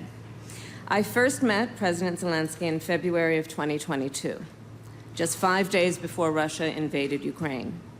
An outrageous attempt to subjugate a free people and an attempt to wipe a sovereign state off the map.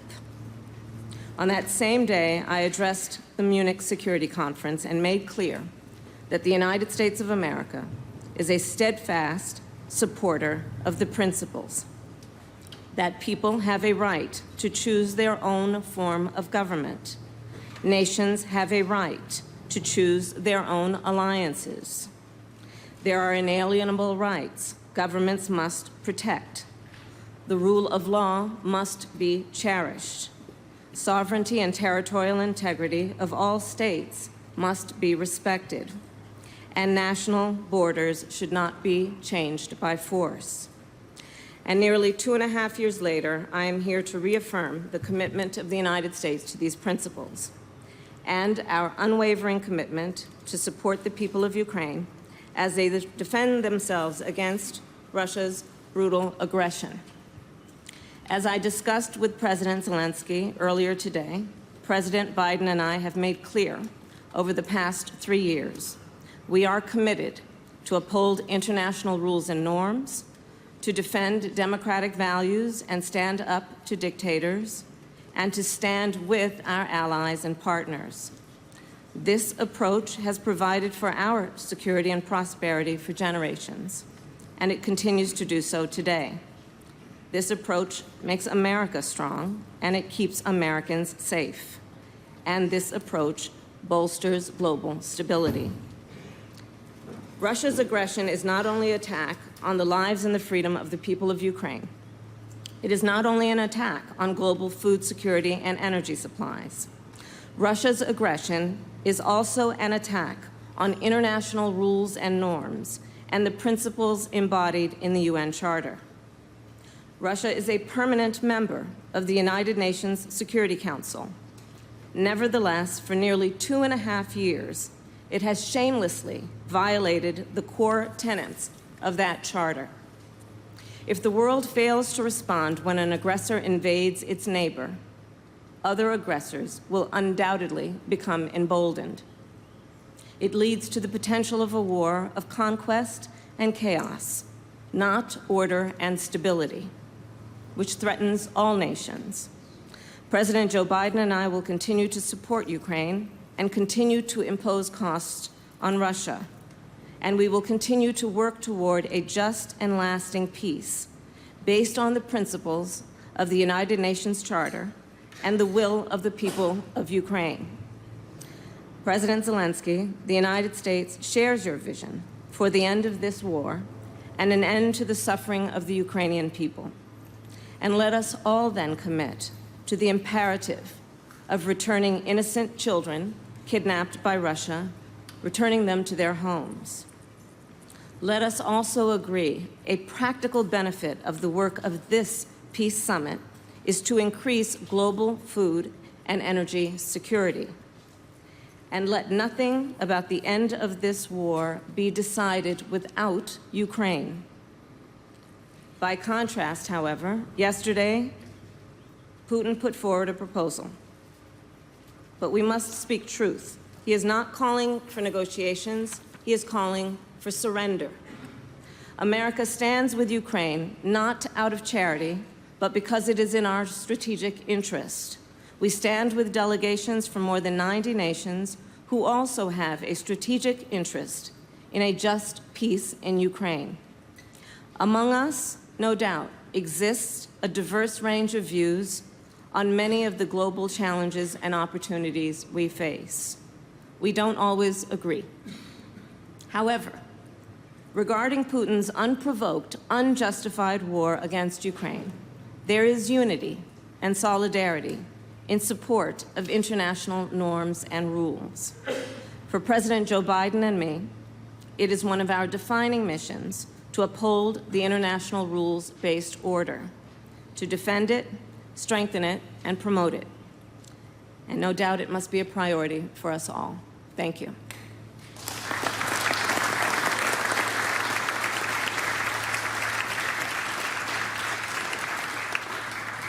Thank you, Madam Vice President. May I now ask the President of the European Commission, Ursula von der Leyen, to give her address.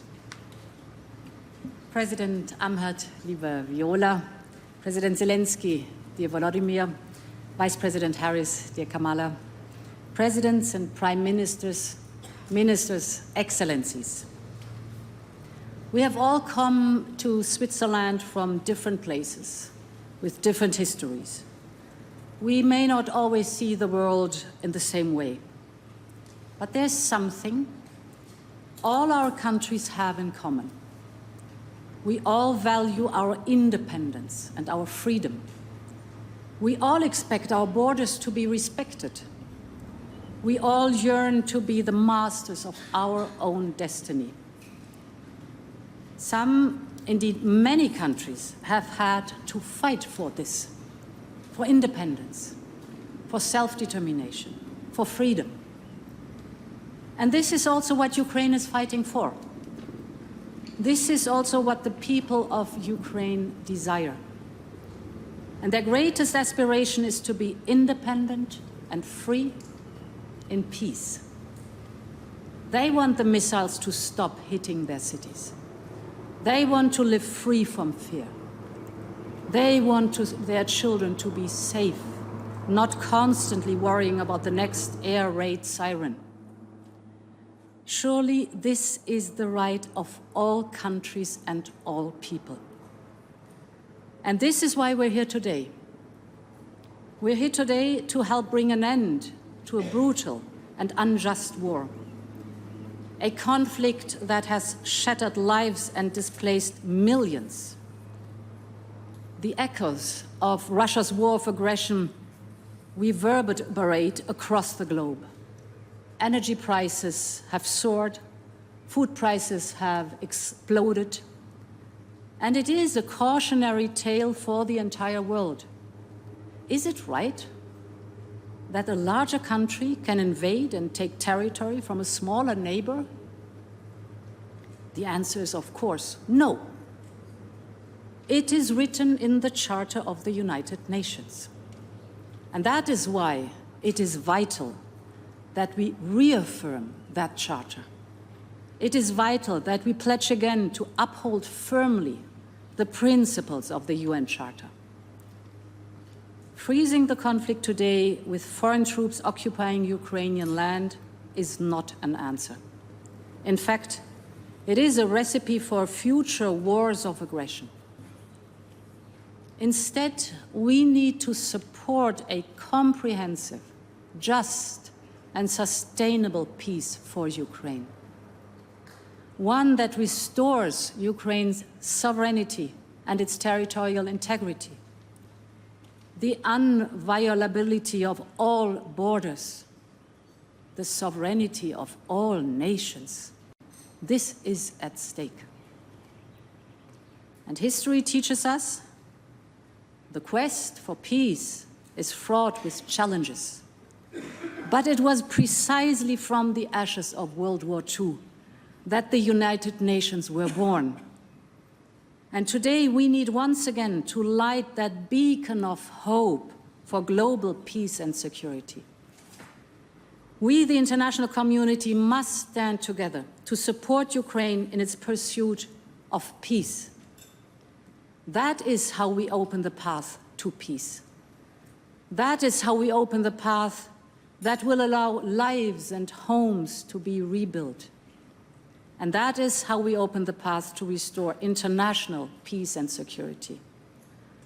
Our common task is to reaffirm the primacy of the United Nations Charter. Thank you very much.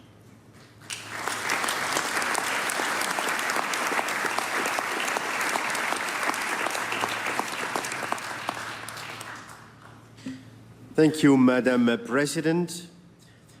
As we would like to give the opportunity to speak to everybody during the upcoming sessions, I kindly ask all speakers to limit your interventions to 1 to 3 minutes. I am now pleased to invite the President of Kenya, William Ruto, to give his intervention. The President of Switzerland, the President Zelensky of Ukraine, Madam Vice President of the United States, heads of states, ladies and gentlemen. 79 years after the international community established a multilateral institutional framework to save succeeding generations from the scourge of war, Russia's invasion of Ukraine has been a horrifying spectacle of carnage and devastation, which has left 500,000 people dead and 7.1 million people displaced in its wake. Across the world, people and nations are enduring the negative consequences of disrupted supply chains. Kenya's position has been clear and unequivocal from the beginning. Russia's aggression against Ukraine is unlawful, unjust, and a violation of the fundamental principles of international law, which honor the sovereign equality of nations, upholds their territorial integrity, and advocates the peaceful resolution of all disagreements. Just like the war in Ukraine, the war in the Middle East has been equally devastating. So is the case with the war in the Sahel region in Africa, in Eastern DRC, in Somalia, in the Horn of Africa, and of course in the Sudan. 40 million Africans have been displaced by the war in our continent, and 2.5 million kids are out of school. This state of affairs speaks volumes of global leadership, and especially the peace architecture at the United Nations, and more specifically, the gridlock at the United Nations Security Council. Today, a farmer in Kenya, in rural Kenya actually, knows there is war in Ukraine for 2 reasons. Number 1, he paid more for his fertilizer, and number 2, his fertilizer came late. Let me also say, this peace summit is a historic step in the right direction. For the first time, we have convened to talk about peace in Ukraine and not war in Ukraine. Secondly, a commitment to peace makes certain fundamental concessions inevitable. This summit should not be a meeting of just friends. This should be a meeting of both friends and foe. To succeed in this positive trajectory, Russia must be on the table, number 1. Number 2, an American general, Norman Swartzfeld, said, the more we sweat in peace, the less we bleed in war. It is time for leaders of the world to talk about peace, negotiate peace, work hard to build peace, and configure a global strategic framework that integrates peace as the sole means and end of human endeavor. Finally, we have gathered here and we are reminded by the Indian statesman Mahatma Gandhi, who said that an eye for an eye will make humanity blind. Just as Russia's invasion of Ukraine was unlawful and unacceptable, the unilateral appropriation of Russia's assets is equally unlawful, unacceptable, and a derogation from the UN Charter, especially for those of us who believe in freedom, justice, and democracy, and the rule of law. As we embark on this journey to resolve conflict in Ukraine and throughout the world, it's time for parties to the war in Ukraine to demonstrate good faith, abandon intransigent attitudes, and soften their positions. I thank you. Thank you. Thank you, Mr. President. I am delighted to hand over the floor to the Chancellor of Germany, Olaf Scholz. Madam President, dear Viola Amherd, dear Volodymyr Zelensky, colleagues, ladies and gentlemen. We have come here today to talk about peace. Peace in Ukraine first and foremost, of course, but nothing less than our global security and the rules-based international order are at stake. For Ukraine, defending itself for over 2 years against the Russian aggression is an existential fight to secure its free and democratic future as Russia denies Ukraine its independence, its territorial integrity, and its very existence as a sovereign nation. This illegal war of aggression has shattered peace and brought imperialism back to the European continent. While this is a war in Europe, it has, as we have witnessed over the last 2 years, far-reaching global consequences. This war has endangered international food and energy security. It has put the threat of a nuclear catastrophe back on our minds. It has weakened global economic growth and highlighted the fate of the most vulnerable of innocent civilians, unlawfully displaced persons, in particular children and prisoners of war. This all comes to show. This war affects us all. That is why I describe the Russian war of aggression as a Zeitenwende, a watershed moment. But how to end Russia's war against Ukraine and achieve a just and lasting peace? Let me share some reflections with you today. First, no country wants peace more than Ukraine. But let us be honest, peace is more than the absence of war. An immediate ceasefire without serious negotiations, without a roadmap toward a just and lasting peace, merely on the basis of so-called new realities, would only legitimize Russia's illegal land grab. In the end, this would result in yet another frozen conflict, a scenario that is unjust, dangerous, and not sustainable, neither for Ukraine nor Europe or the international community as a whole. Second, some say that any negotiated peace must take into account Russia's legitimate security concerns. Let us recall that before the invasion, both NATO and the US were ready to enter into a broader discussion on European security that included all relevant countries. The aim was to promote transparency and stability and to build trust in order to reduce the likelihood of future conflict. As we all know, it was Russia that chose war over diplomacy and dialogue. So let me be very clear, whatever the perception of one's own security concerns may be, these concerns must not and cannot justify an invasion of a peaceful neighboring country. Third, I would like to highlight that it is Ukraine, the victim of unprovoked aggression, that has had the courage to present to the world a peace plan. Inspired by President Zelensky's peace formula, many, if not all, of the countries represented here today have participated in the Copenhagen, Jeddah, Valletta and Davos meetings of national security advisors. And so we are here today. I'm very grateful to our Swiss hosts that we can enter into a truly global exchange on principles for a just, lasting and comprehensive peace and on how to achieve the widest possible international support for a future peace process in Ukraine. Which document is better suited to guide us than the Charter of the United Nations with its fundamental principles of territorial integrity and sovereignty? This also includes the respect for international humanitarian law and human rights. It includes the sovereign equality of all states, the peaceful resolution of conflicts, and multilateral cooperation for the benefit of humanity. These principles are binding for us all, and they are the foundation of the international rules-based order. My last point today is on Russia. It is true, peace in Ukraine cannot be achieved without involving Russia.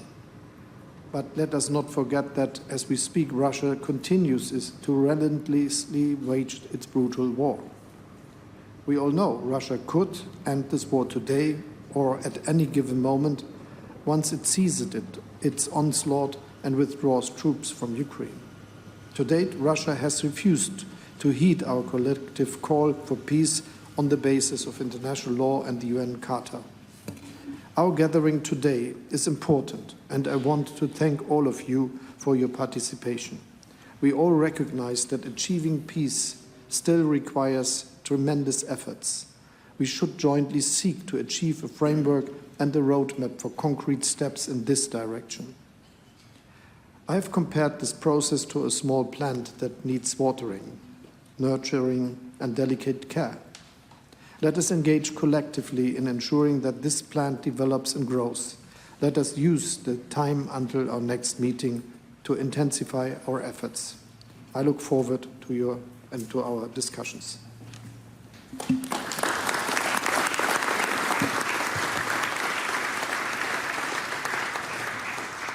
Thank you very much, Chancellor. I am now pleased to invite Prime Minister Sheikh Mohammed Al Thani from Qatar to share his thoughts. Madam President Viola Amr, Mr. President Zelensky, Excellencies, I would like to begin by extending my appreciation to the Federal Republic of Switzerland for hosting this summit towards seeking peaceful solution to the Russian-Ukrainian conflict. Amidst an international climate of conflict, the importance of continuing to call for a ceasefire and striving to find a peaceful solution is clear now more than ever. In this context, I renew the State of Qatar's call on all parties to comply with Charter of United Nations and international law, respect the sovereignty and territorial integrity of states, to uphold our collective commitment to settle international disputes by peaceful means, and to refrain from threatening to or resorting to the use of force.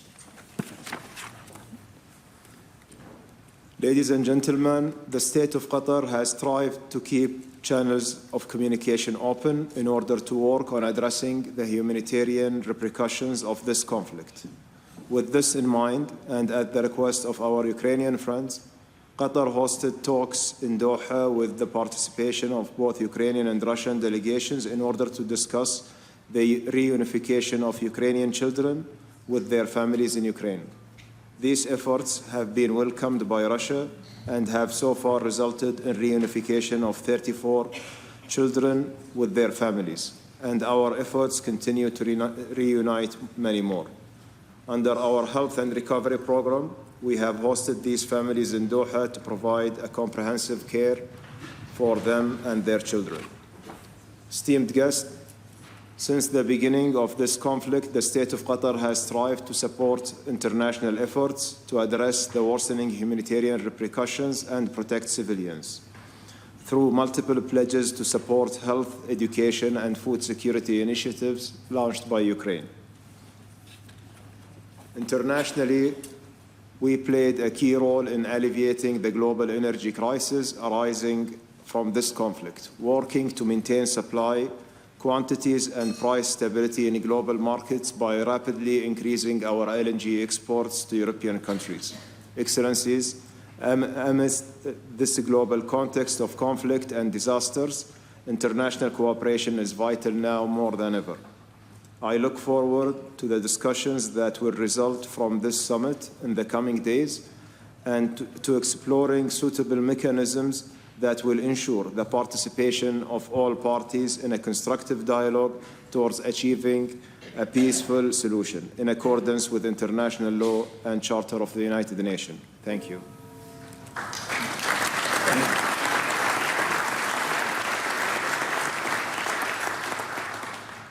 Thank you, Prime Minister. Thank you also for being on time.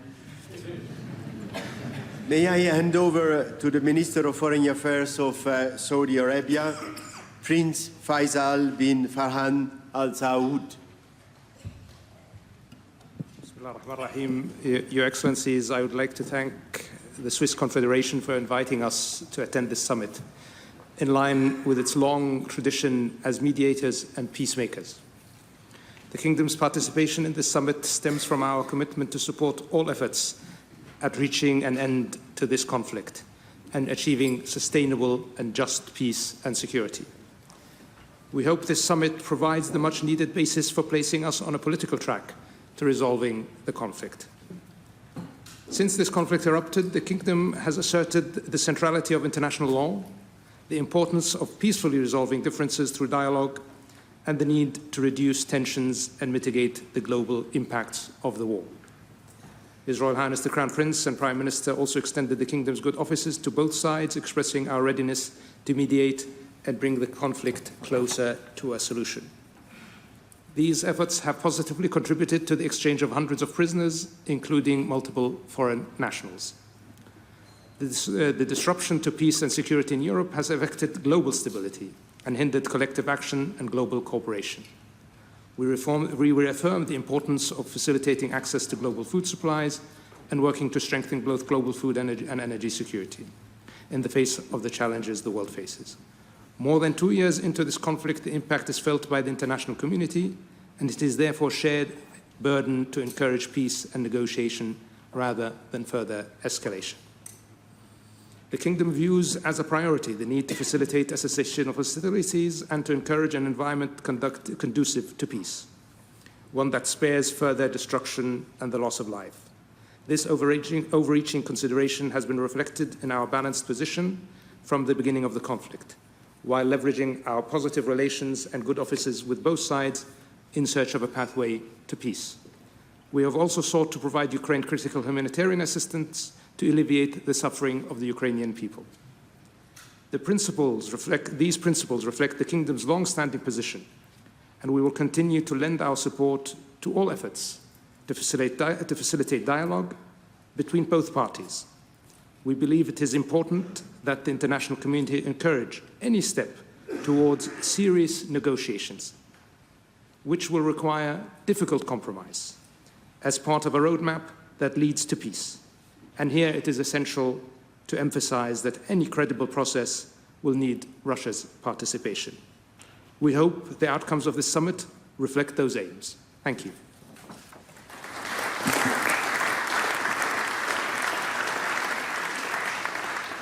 Thank you very much, Minister.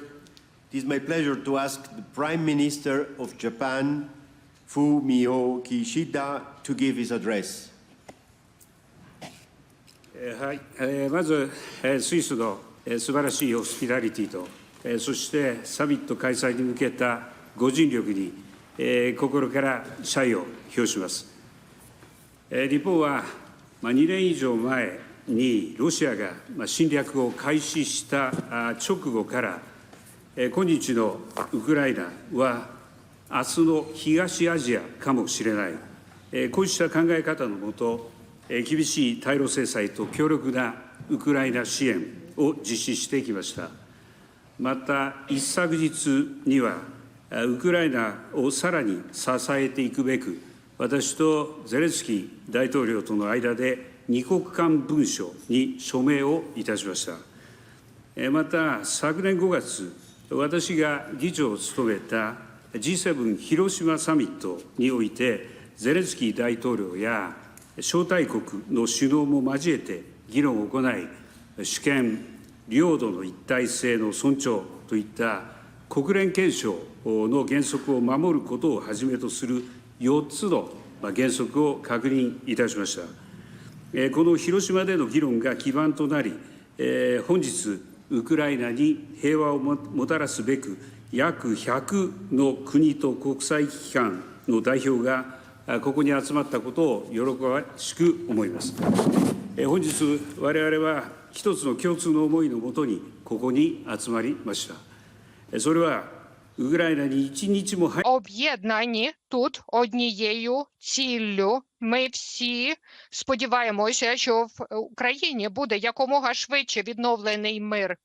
Цей мир має бути справедливим і тривалим.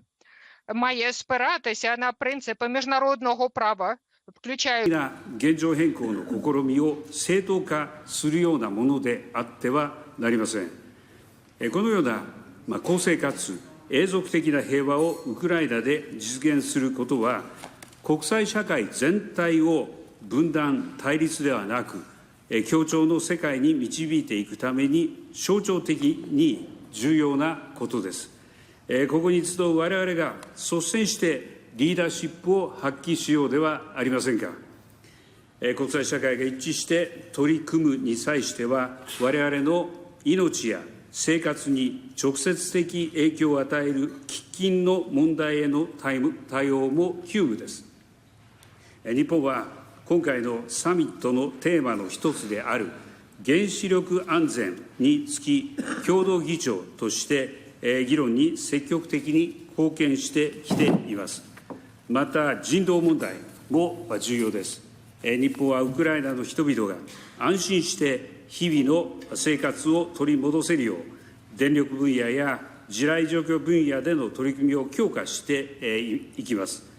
そして来年、地雷除去に関する国際会議を日本で開催する予定であり、日本ならではの形で貢献していきます。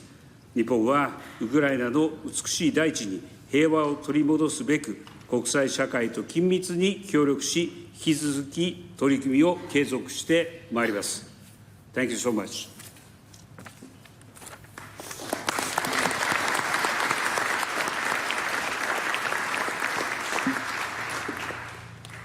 Thank you, Prime Minister. And now I'm delighted to pass on the Prime Minister of the United Kingdom, Rishi Sunak. Thank you, President Amherd, President Zelensky. Colleagues, Russia chose to wage war on Ukraine. We come here united because we choose peace.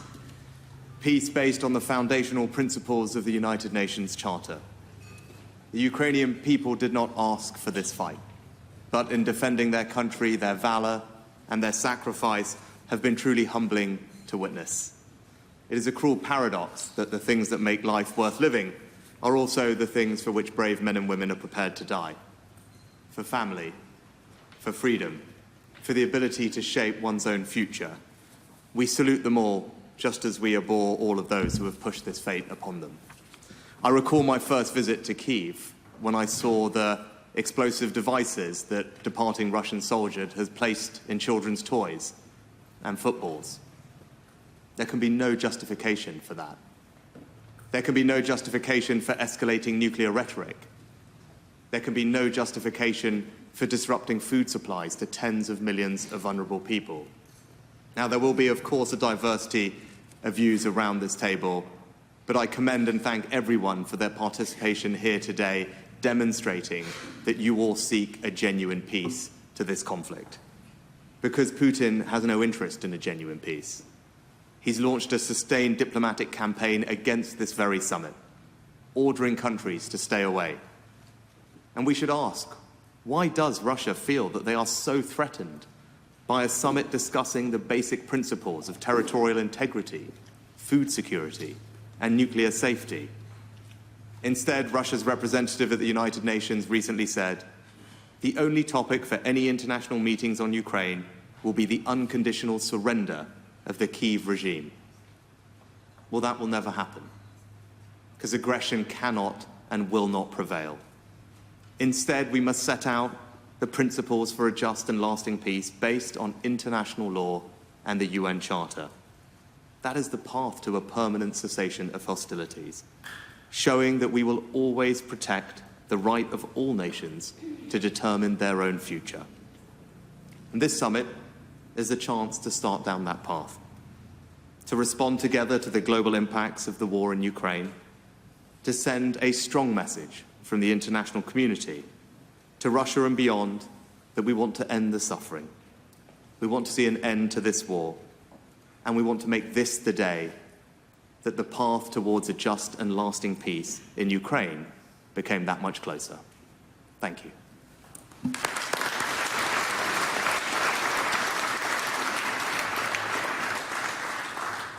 Thank you, Prime Minister. I'm honored to now pass the floor to the Prime Minister of Timor-Leste, Mr. Shah Mama Gush Mahu.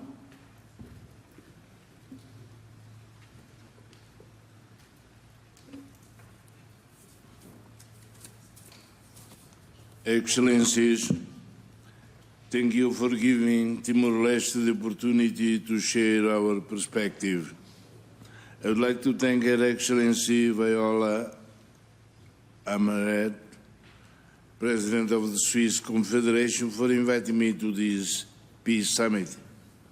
I will keep my intervention brief, focusing on a message that I humbly ask you to bear in mind as we discuss the pathways forward to bring peace to Ukraine and its people. Timor-Leste profoundly understands the suffering faced by the Ukrainian people as a result of the ongoing conflict.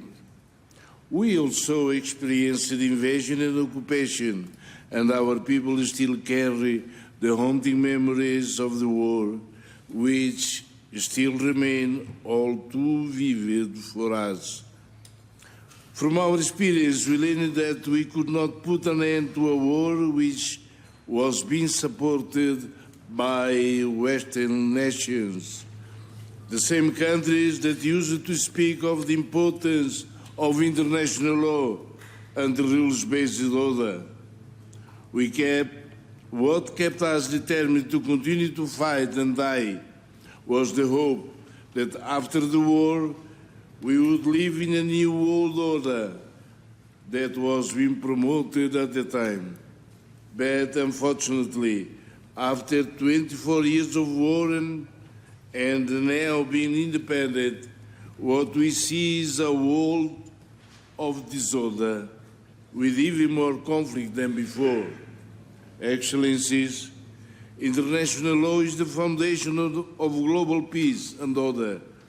However, it must be applied uniformly to every nation, and all states must abide by it. Today, we continue to see the selective application of international law. We see some nations oppose occupation in one country, but not in another. Too often, the very nations that proclaim the sanctity of international law are the ones that violate it. If we are committed to maintaining international peace and security, we must apply international law consistently, without selective enforcement, and treat all conflicts with equal importance. We have a moral obligation to address and be concerned about all conflicts equally. Currently, around 65 wars continue worldwide. Even if they seem distant from our own countries, we must not forget them. We must hold on to international law's promise of justice and the wish for peace.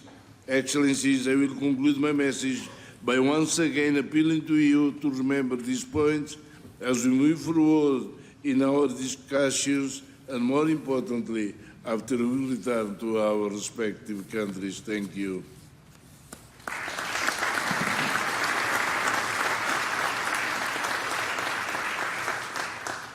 Thank you very much, Prime Minister. Now I invite the President of Ghana, Nana Akufo-Addo, to take the floor.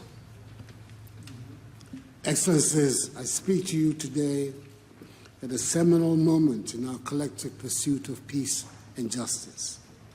We're gathered here with a shared mission to seek a comprehensive, just, and lasting peace for Ukraine, grounded firmly in the principles of international law and the United Nations Charter.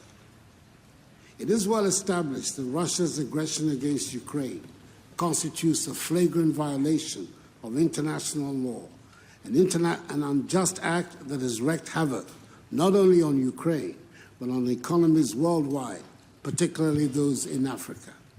Ghana, one of 28 African countries who joined the global majority at the General Assembly of the United Nations in condemning the act of aggression, did so for principal reasons, emanating from her historic opposition to great power hegemony, domination and bullying of small nations, which led her to lead Africa's successful struggle for liberation from colonialism, imperialism, and the racist system of apartheid. The ripple effects of the Russia-Ukraine conflict have reached far and wide, disrupting global trade, destabilizing markets, and exacerbating economic hardships for millions and millions of people. The African continent has been particularly hard hit. Our economies, already vulnerable and struggling to recover from the impacts of the COVID-19 pandemic, have faced additional strains due to this conflict. The blockade of the Black Sea has led to severe shortages and skyrocketing food prices, which have precipitated a food security crisis across Africa, as many nations rely heavily on these imports to feed their populations. The cost of living has surged, and the specter of hunger and malnutrition looms large over our most vulnerable populations.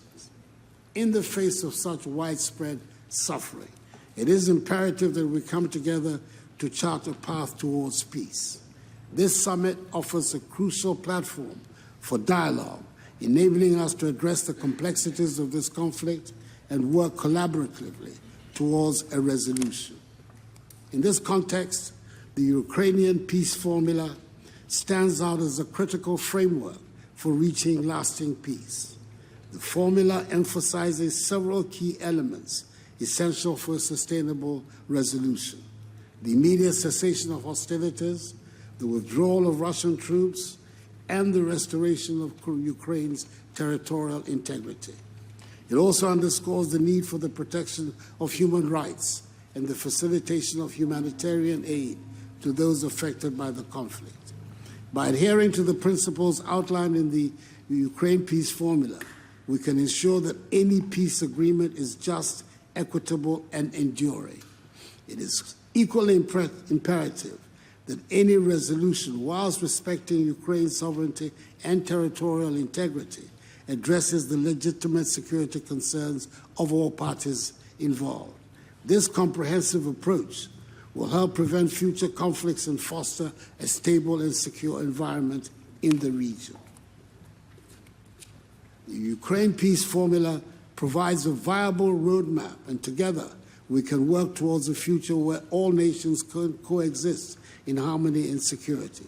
And it is for this reason that Ghana regrets the absence of the Russian Federation and the People's Republic of China at this meeting.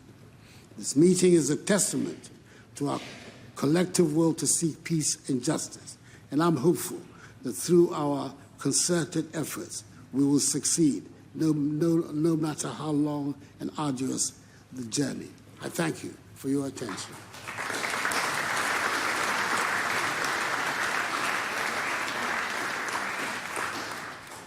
Mr. President, thank you very much. May I now hand over to the President of Spain, Pedro Sánchez. Let me begin by thanking Switzerland for hosting this summit of peace in Ukraine. More than 2 years have gone by since the beginning of Russia's military aggression, a clear violation of international law and the principles of the UN Charter, including those of sovereignty, independence, and territorial integrity. I want to pay tribute to the heroism and resilience of the Ukrainian people and its government in the defense of their country. Spain will continue to support Ukraine for as long as necessary, because one thing is clear in this conflict: there is an aggressor, which is Putin, and there is a victim, which is the Ukrainian people. In every conflict, we must defend the victim and stop the aggressor. We are addressing today some of the global consequences of this conflict: the dreadful humanitarian crisis, the worsening of the pre-existing global food crisis, particularly damaging the most vulnerable, and the fear of a nuclear catastrophe that we thought we'd never experience again. Spain has engaged actively with policy and resources to try to mitigate them. But there is another important consequence of this war, which is the impact on the international order. It might be tempting to blame others, such as the West or NATO, for this war. Russia may claim that it has security concerns about the situation in Europe and that these concerns are legitimate. However, some basic rules must apply in any case in order to maintain the peaceful coexistence among nations. There are quite simple rules, like one country cannot invade its neighbor, it cannot annex the territory of other country by force, food is not a weapon, nuclear threats are unacceptable. If we do not act according to these rules and we do not strongly defend them, there is no international order. Chaos would lead our world under the rule of those who are the strongest. And this is just not acceptable. Today, in this important meeting, we must send a very clear message that we gather around core values, like the respect for each and every country's sovereignty, independence, and territorial integrity. That international law and international humanitarian law always apply and must be respected all times. These are universal principles that need to be strongly upheld in a coherent and consistent manner, in every place, at every time, and no matter the actors involved. Principles are principles, and therefore they are not negotiable. This must also be the basis of a just and lasting peace in Ukraine. Any solution that validates an aggression or a violent annexation will not last. It will only lead to a more unstable and dangerous world. We hope that this meeting will help build that consensus from which a future solution can be discussed with all relevant actors, including Russia. It is time that we deliver the just and lasting peace that Ukraine and the world deserves. Thank you.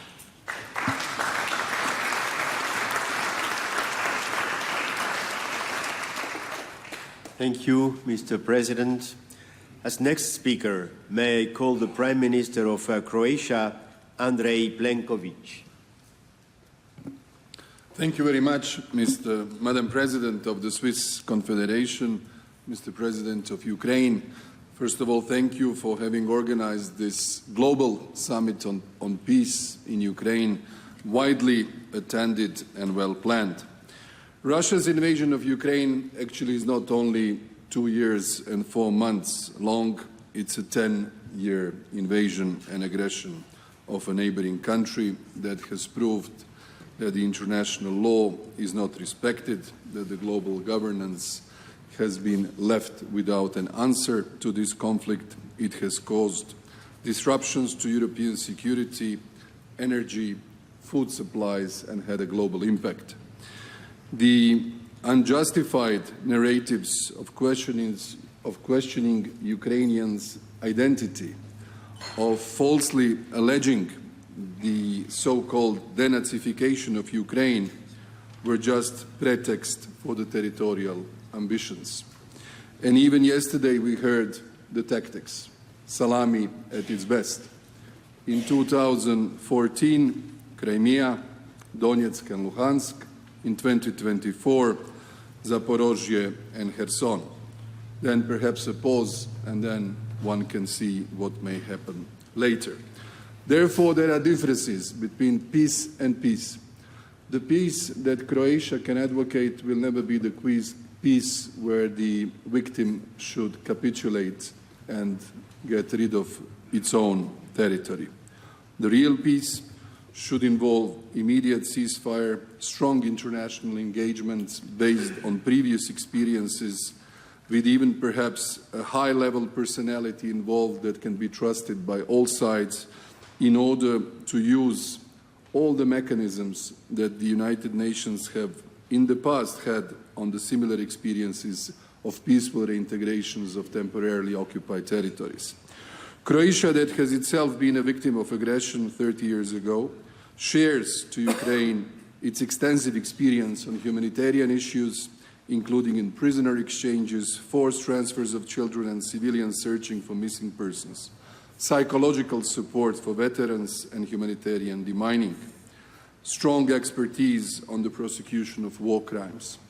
We shall support President Zelensky's peace plan, work in coordination with the rest of the international community in order to achieve a just peace and Ukrainian future that will be integral when it comes to its territory and democratic when it comes to its values, because your defense of your homeland was heroic.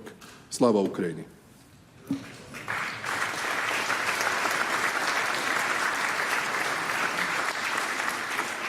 Thank you, Prime Minister. As next speaker, may I invite the President of Georgia, Salome Zurabishvili. Mrs. President Hammered, President Zelensky, the war, not in but against Ukraine, has been ongoing for over 800 days. 800 days of losing innocent lives, devastation, economic destruction. 800 days when Ukrainians have been fighting for the freedom and the territorial integrity of their country, but also for the freedom and security of Europe at large, and beyond that, for the ideals of democracy and for sustaining, maintaining, or restoring the rule of law. My country, Georgia, can only share the plight of the Ukrainian people that we have experienced in our turn. Before Bucha, there was Abkhazia, is the title of a film. And yes, before the war against Ukraine, there was a war against Georgia, not once, but many times. And before the occupation of territories in Ukraine, there was the occupation of territories in Georgia. So my country can only share the concern for the human devastation that Ukraine is living through, the forced transfers of children. My country can only share the concern for the instability and confrontation that Russia has brought to the Black Sea, instead of cooperation and connectivity, which we are all thinking about. Militarization of the Black Sea, when Russia is planning to open a new additional military naval base in the territory of Georgia, in the region of Abkhazia. My country can also only share the concern about nuclear safety, having experienced the effects of the Chernobyl disaster. For all this reason, we can only share the conviction that this war against Ukraine has to cease and has to give way to peace in Ukraine and to peace in Europe.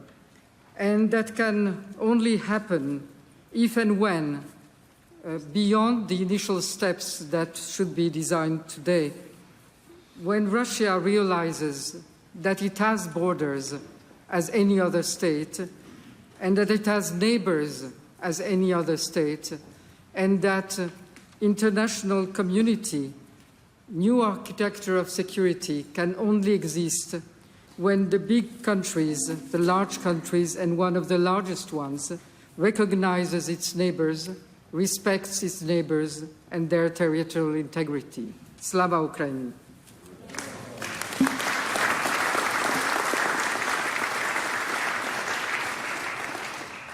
Madam President, thank you very much. Now I invite the President of the European Council, Charles Michel, to give his contribution. Thank you.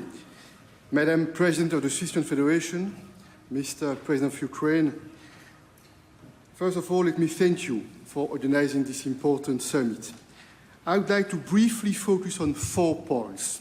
First, international law and the UN Charter must be the backbone for a just peace in Ukraine. No matter our continent, history, religion, or skin color, we all share the same guiding compass, and this is the UN Charter and its principles of sovereignty, territorial integrity, human dignity, and the right to self-defense. These principles are universal, and we must uphold them. Second point, this war has one aggressor, and this is Russia. and one victim, the people of Ukraine. And the people of Ukraine, they have the right to defend their children, their homes, and their communities. And it is our collective duty to protect a world based on laws that govern how countries should live together. This full-scale war is more than an attack on the security of Europe, on the idea of Europe. This is an attempt to drag us all back to a darker past, a world of nuclear confrontation, dramatic food insecurity with economic consequences. This war is an odious attempt to replace the force of law with the law of force, and we cannot give up. Russia's threats to use nuclear weapons are completely unacceptable and irresponsible. Russia's reckless actions are driving up the risk of a nuclear incident with consequences for the entire world, and that's why the EU strongly supports the work of the IAEA, Director General Grossi and staff on the ground. Third point, let's be absolutely clear. There is no room for double standards. International law must be protected always and everywhere without any ambiguity, in Ukraine, in the Middle East, and everywhere in the world. This is our global responsibility. Lastly, a word about the future. Peace requires dialogue. Any future dialogue with Russia must be based on international law and the UN Charter, and it's up to Ukraine to decide when it may be possible. This war is a direct attack on the global rules-based order. We need a global response. We all have a choice to make. Don't we let the world slide backward, or do we stand strong and go forward towards international law, fundamental principles, and the UN Charter? We made our choice. The future is up to us. You can count on the EU. Slava Ukraini.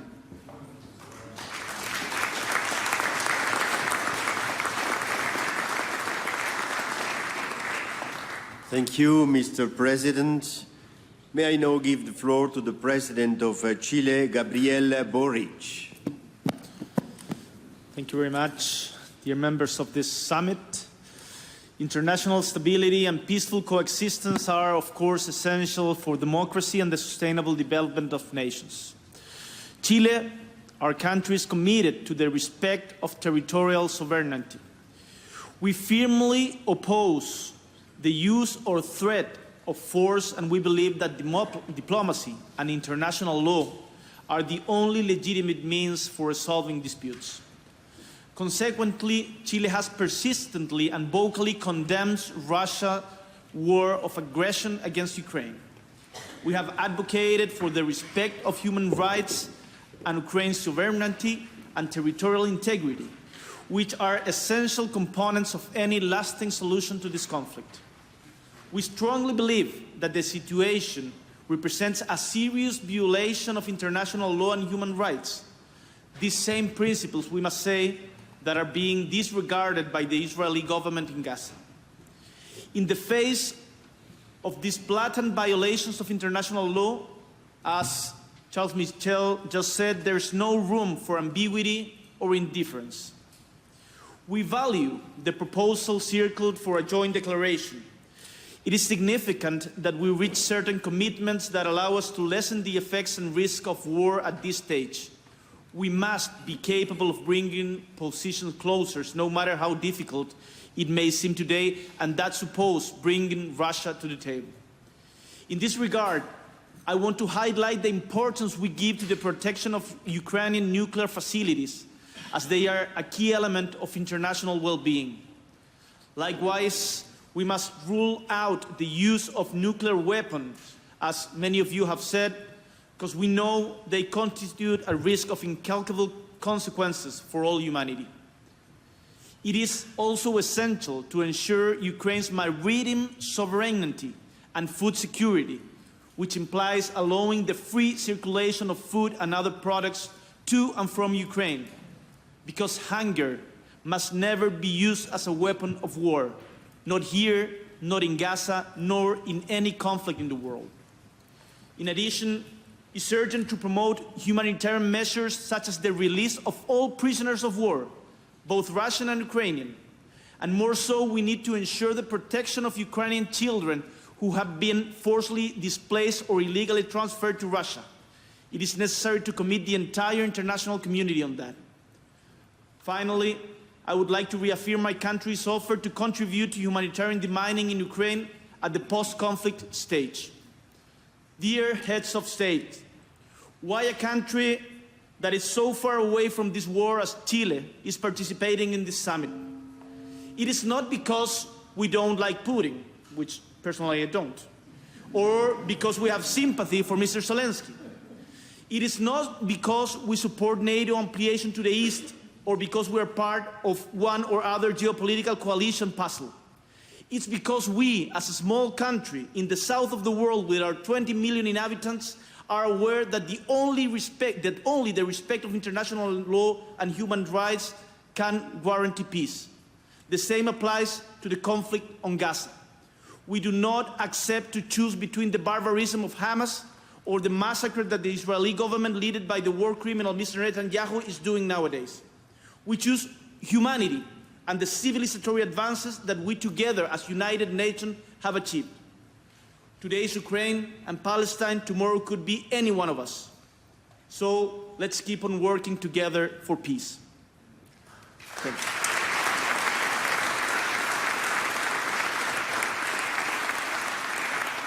Mr. President, thank you very much. As next speaker, may I call the President of Poland, Andrzej Duda. Thank you very much. Excellencies, hosts, organizers, and participants of this summit. In a few days, Russian illegal and unprovoked aggression on Ukraine will have lasted 28 months. It has been 2.5 years of war crimes and crimes against humanity committed by the Russian regime and the Russian army all over Ukraine. This war is not only brutal and full of crimes. It is imperial and colonial in its nature. The Kremlin intends to enslave the Ukrainian people, their children, use Ukraine's resources, destroy their culture, and deprive Ukraine of the right to freely choose its development path and security arrangements.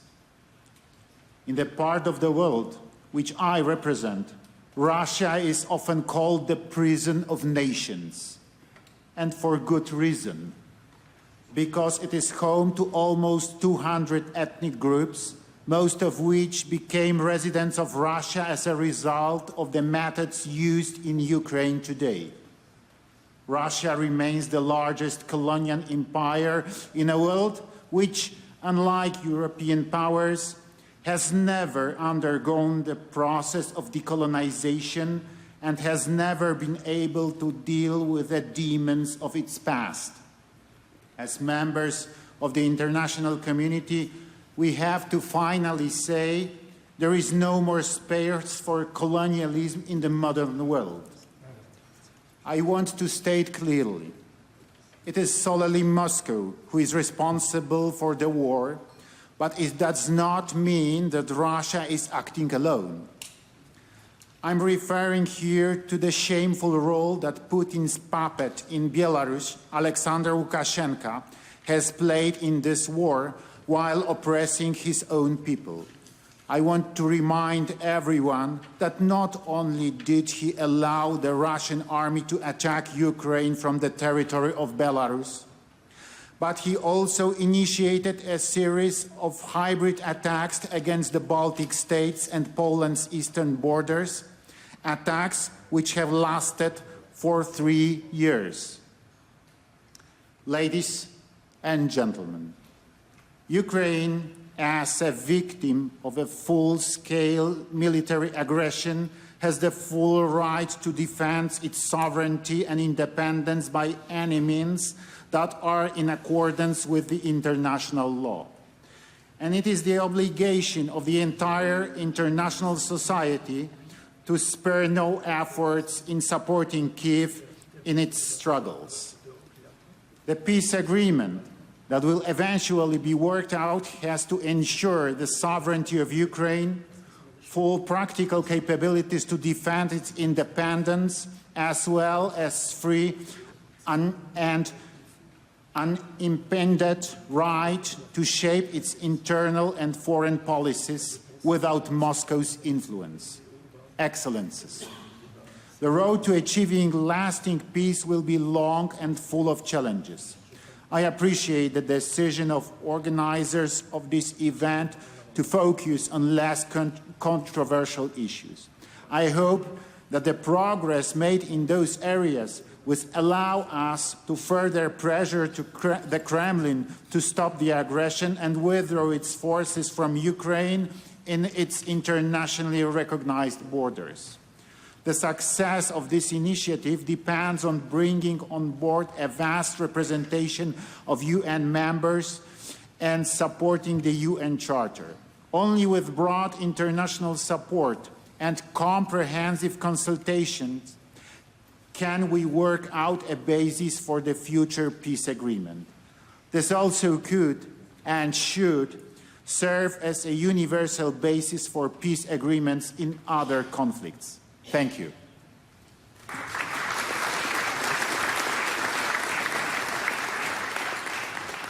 Thank you, Mr. President. And now it's my pleasure to hand over the floor to the President of Moldova, Maia Sandu. Distinguished audience, we're here today to talk peace. We all want peace, but what truly defines peace? We know for sure what peace is not. Peace is not capitulation to the aggressor. Occupation of parts or entire countries is not peace and can never be the foundation for peace. Does anyone here at this table believe that giving up parts of your countries can truly bring about lasting peace? Peace must be defended by all of us. We must forge a world that is strong and cohesive and that actively supports nations like Ukraine in their quest for peace and security. Today, I stand before you to reaffirm Moldova's unshaken commitment to the restoration of peace in Ukraine and in Europe. A peace that respects Ukraine's sovereignty and territorial integrity. We might have limited resources, but we have a strong desire to help. Moldova has taken important steps in line with Ukraine's peace formula. On food security, we facilitate grain exports from Ukraine to global markets, particularly important for countries where food security remains a pressing concern. On humanitarian measures, we have welcomed hundreds of thousands of refugees and joined international efforts to free abducted Ukrainian children.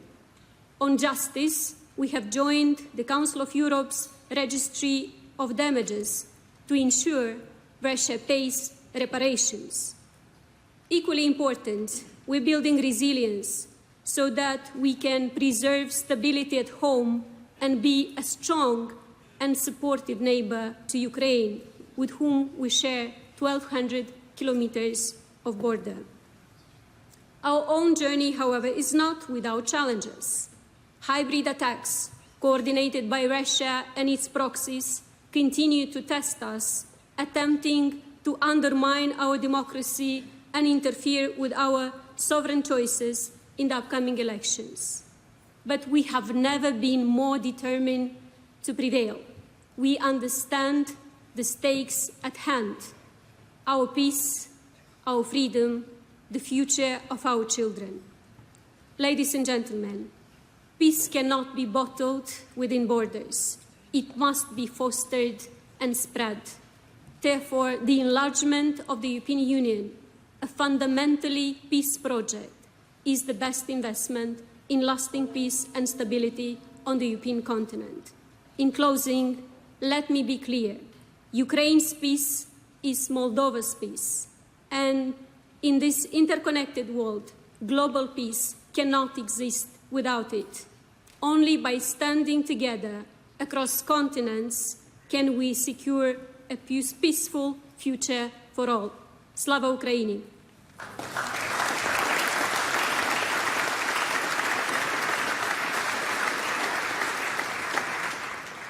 Thank you, Madam President. May I now request the President of Finland, Alexander Stubb, to share his view. Thank you very much, Mr. Chairman, ladies and gentlemen.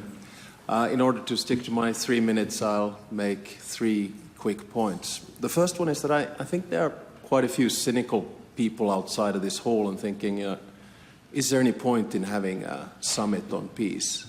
And to them, I think the simple answer is to say that, as a matter of fact, if you don't talk about peace, you can't achieve it. And the mere fact that we have 60 heads of state government here, that we have 100 countries, I think is an achievement in and of itself. And I think for us in the global West, it's very important to listen to the voices that we've heard here today. I listened attentively to the President of Kenya, President of Ghana and Chile, Prime Minister of Qatar, and the Foreign Minister of South Africa. There are wars waging around the world, and they call for peace as much as this one. Now, for those who don't come from next to Russia, you must also understand that a lot of us are worried. We have 1,300 kilometers of border with Russia. Since the 1300s, we've had over 30 wars and skirmishes with Russia. Russia invaded Finland in World War II. We lost 10% of our territory, including the land where my grandparents were born and where my father was born. This is why the reaction from our side has been so vehement. My second point is that I actually think this has been a good week for peace. Why?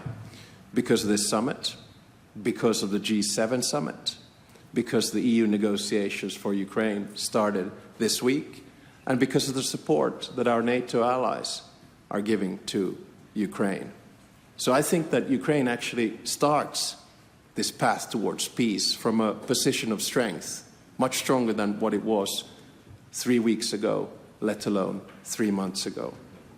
My third and final point is, when we talk about peace, it's important to talk about the nature of peace. And here's where I think it's very important to listen to not only President Zelensky, but all of those who say that this has to be a just and sustainable peace, which is based on international law and the UN Charter. It also means that we need to have a follow-up to this meeting as soon as possible, because peace is very rarely an end state. It's always a process. And let me finish off by saying what my predecessor and mentor, President Ahtisaari, once said: what humans begin, humans can also end. So I hope that this summit will be the first step in the path towards peace. Thank you for the invitation, and Slava Ukraini.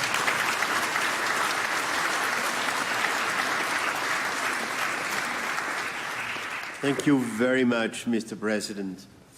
Let me now hand over the floor to the President of Argentina, Javier Milei. The floor is yours. Buenas tardes a todos. Es un honor para mí y para la Argentina participar de esta cumbre por la paz organizada por el presidente Zelensky, con quien hemos entablado un estrecho vínculo. Los argentinos tenemos plena conciencia del valor de la paz y la convivencia democrática como ejes rectores de la vida en sociedad, y por eso quiero agradecer especialmente la invitación a este evento. Quiero expresar, en nombre del pueblo argentino, nuestro máximo apoyo al pueblo de Ucrania y a nuestro amigo el presidente Zelensky, ya que como defensores de la idea de la libertad repudiamos cualquier forma de violencia, ya sea entre individuos, pero en particular repudiamos la guerra como mecanismo ilegítimo para dirimir los conflictos entre naciones. La guerra, trágica por naturaleza, no puede ser nunca la respuesta a problemas que deben saldarse en la esfera política. La guerra no es una herramienta legítima para resolver conflictos. La guerra es el último recurso de un pueblo que debe defenderse, nada más ni nada menos. Nosotros somos defensores de la idea de la libertad. El liberalismo, como lo entendemos nosotros, es el respeto irrestricto del proyecto de vida del prójimo, basado en el principio de no agresión, en defensa del derecho a la vida, la libertad y la propiedad privada. Como defensores de la libertad, no podemos abogar por otra cosa más que la paz entre los pueblos y las naciones libres. Cuando nosotros decimos que el principio ordenador de nuestra doctrina es la defensa de la vida, de la libertad y la propiedad de los individuos, lo que estamos diciendo es que hay una relación directa entre la paz, el comercio y la prosperidad. No hay prosperidad económica sin comercio libre, y no hay comercio libre si no hay paz. Y el comercio libre naturalmente pacifica, porque como decía Bastiat, donde entra el comercio no entran las balas. O como decía el propio Milton Friedman, yo puedo odiar a mi vecino, pero si no me compra mi producto voy a la quiebra. Como soy un ferviente creyente en la conciencia filosófica que hay en el liberalismo y la paz, hago hoy este breve alegato en su defensa, ya que estas ideas parecen haber pasado de moda. Creo que es un paso importante para la Argentina poder hacernos presentes primero en la cumbre del G7 y luego aquí en esta cumbre por la paz. Y es parte del gran giro que estamos dando como país luego de décadas de darle la espalda al mundo. Hay una nueva Argentina que abraza una vez más las ideas que hace 150 años la convirtieron en uno de los países más prósperos del mundo. Y hay una nueva Argentina que busca también recuperar el lugar protagónico en el concierto de las naciones que alguna vez tuvo y que nunca debería haber abandonado. Sepan que la Argentina estará siempre comprometida con la defensa de las ideas que hicieron grande a Occidente y que para nosotros la paz entre las naciones libres no solo es un deber moral, sino la condición necesaria para la prosperidad. Muchas gracias a todos.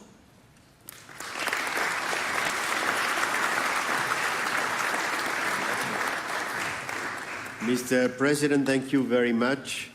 As next speaker, may I call the Prime Minister of Denmark, Mette Frederiksen. Dear colleagues, thank you very much for hosting this important meeting. A year ago, the national security advisors from 14 very different countries met in Copenhagen for a first discussion on how we could advance peace in Ukraine. And today, more than 100 countries and organizations are in this room. I think it shows a very strong and united wish for universal peace and stability. Of course, also for Ukrainians. They have now been under attack for almost 2.5 years, and the widespread global consequences of the war are well known. Russia's continued and relentless attacks against Ukraine's cities and people show how far we are from peace today. Yet we stand strong. We gather here today around a shared understanding and a shared fundamental commitment to the UN Charter and international law, to the principles of sovereignty, independence, and territorial integrity. This is our baseline, and it has to be our baseline for our path towards peace. If we do not stand up for these principles, then what are we all worth? We cannot accept a world where borders can be changed by military force, where the aggressor sets the rules. We have a special responsibility and we have a common interest to support a solution to the war in Ukraine, a comprehensive, just and lasting peace for Ukraine. And by being here today, we have taken that responsibility upon us. As we meet today, we also take good note that concrete progress has been achieved in some key issues: nuclear safety, ensuring reliable export of grain to global markets, and bringing unlawfully deported Ukrainians back home safely. These are not small steps. They make a big difference for many affected all around the world. And these steps must pave the way for concrete results in other areas. I think all of us know that it's not simple to achieve just and sustainable peace, especially because Russia do not want peace. Not in Ukraine, not in neighboring countries, not in the Sahel region, not in Middle East. And therefore, thank you for inviting us today. We have to continue to talk to each other. We have to listen across continents to find the concrete solutions and to move forward together. Thank you.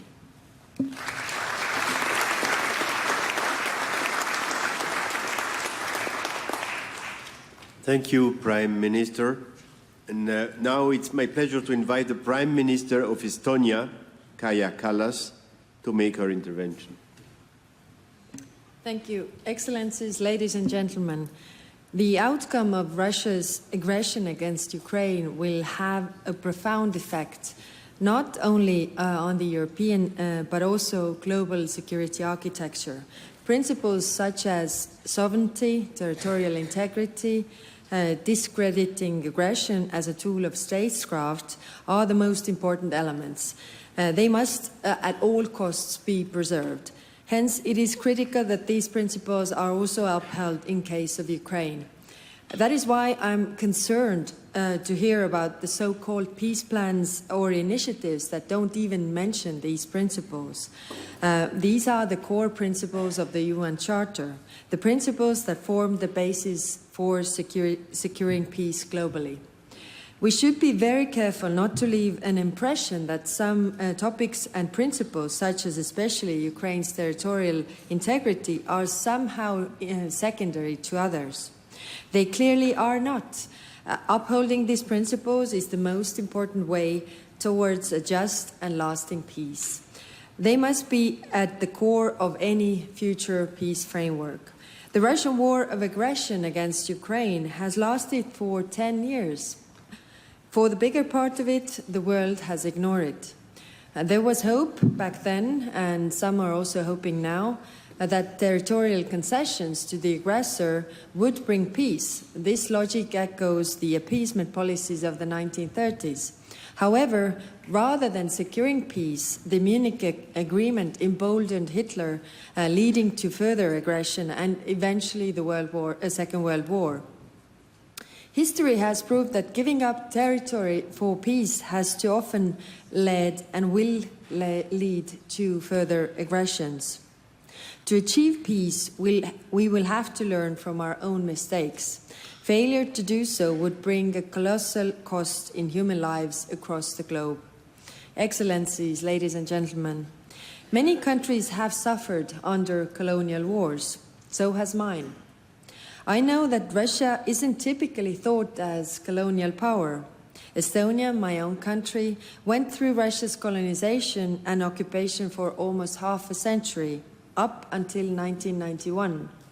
I grew up during the last part of that time. My own mother, forcefully deported to Siberia as a baby, has suffered from war crimes that Russia inflicted upon far too many.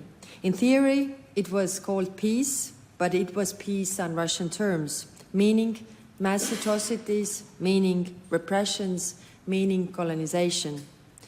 So witnessing the continuation of Russia's colonialistic land grab policy today in Ukraine is a heartbreaking reminder of how history can repeat itself. I really hope this time we are able to learn from our past mistakes. Thank you.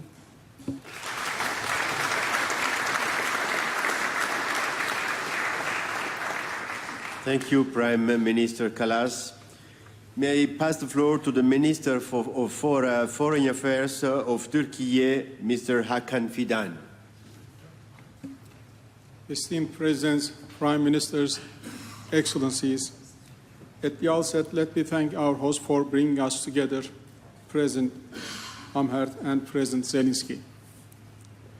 For more than 2 years now, a devastating war is unfolding in the middle of Europe as a result of occupation of Ukraine. According to some estimates, the number of casualties is more than 500,000, and the war has already turned into a war of attrition. With each passing day, this tragedy could even get worse. Therefore, the timing of this peace conference couldn't be better. As the war goes on, we are running the escalation of two major risks. Geographically, this war can extend beyond Ukraine. We are already seeing deepening fault lines and fueling polarization at global levels. It is increasingly becoming a war more than between Russia and Ukraine. Secondly, this destructive conventional war has the inherent risk of involving the weapons of mass destruction. Today, we are here to try to avoid these two risks and put an end to war. We have the Ukrainian peace plan in front of us, and Russia has recently shared some terms.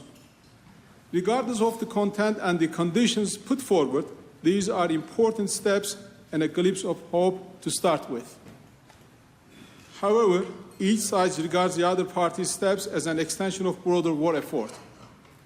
This conference, therefore, may be the last exit before the breach. Excellencies, I must also note that this summit could have been more result-oriented if the other party to the conflict, Russia, was present in the room.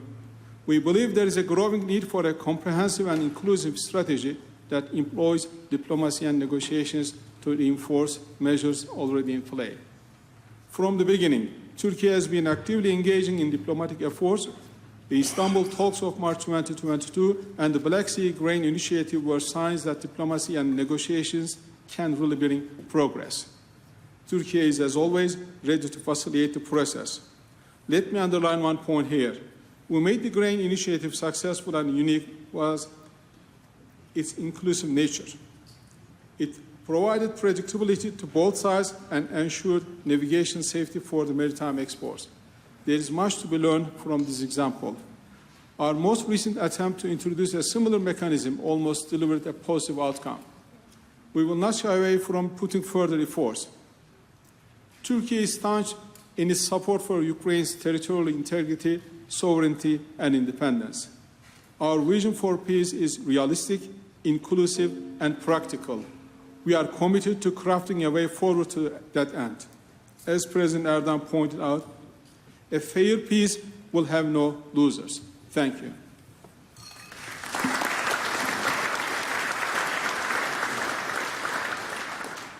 Thank you, Minister Fidan.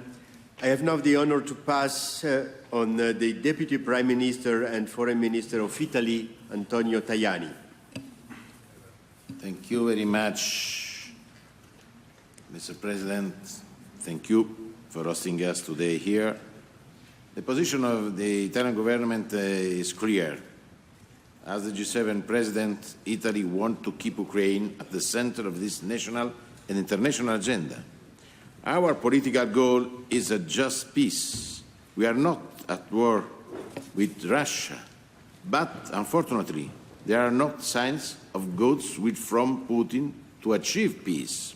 In fact, this war could end any moment if Russia puts an end to its aggression against Ukraine and restore Ukraine's territorial integrity.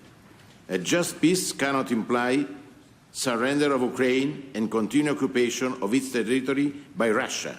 It takes to make peace. This summit is a call for a peace based on justice and principles. The Italian President of the G7 has three clear priorities: peace, stability and growth. Italy is at the forefront in the reconstruction effort. This week in Berlin, we announced a new important initiative in the health sector, energy infrastructure, connectivity, particularly transportation in the railway sector, and culture. Special attention will go to humanitarian demining. I signed with Minister for Communities Skurakov a new memorandum to strengthen the reconstruction of Odessa. Italy will host the next conference for the reconstruction of a country in 2025. Today we are also to work together on three key areas for the future of Ukraine: nuclear safety, food security and release of prisoners of war, and the repatriation of deported Ukrainian children. This is an important point for us. Italy gives an important contribution in all these sectors. We will continue to do so. On nuclear safety, Italy firmly supports the International Atomic Energy Agency and the action led by its Director General Grossi. Food security is a key priority for the Italian government and of our G7 presidency. At the G7 summit in Borgo Egnazia, we adopted the Apulia Food System Initiative to work on concrete objectives. Food security will be at the center of the G7 Development Ministerial meeting I will host in Pescara in October. We stress our full support to the program Grain from Ukraine, and we support the strengthening of Ukrainian agri-food system. It has been very positive in this context, the role played by Turkey. In this respect, we value the importance of free and safe commercial navigation. The protection of children is the most important priority. Always from Gaza to Haiti to Ukraine, in the spirit of the initiative led by the Vatican. From everywhere, we welcome in Italy young children, we provide medical support, we help them as much as we can. For this, Mr. Zelensky, count on Italy. We are ready for working for your country, in defense of your country. We are ready also for sending a new military package, because without our defense, it's impossible also to work for the reconstruction tomorrow. For this, we want to stop this difficult situation. Count on us, count on Italy.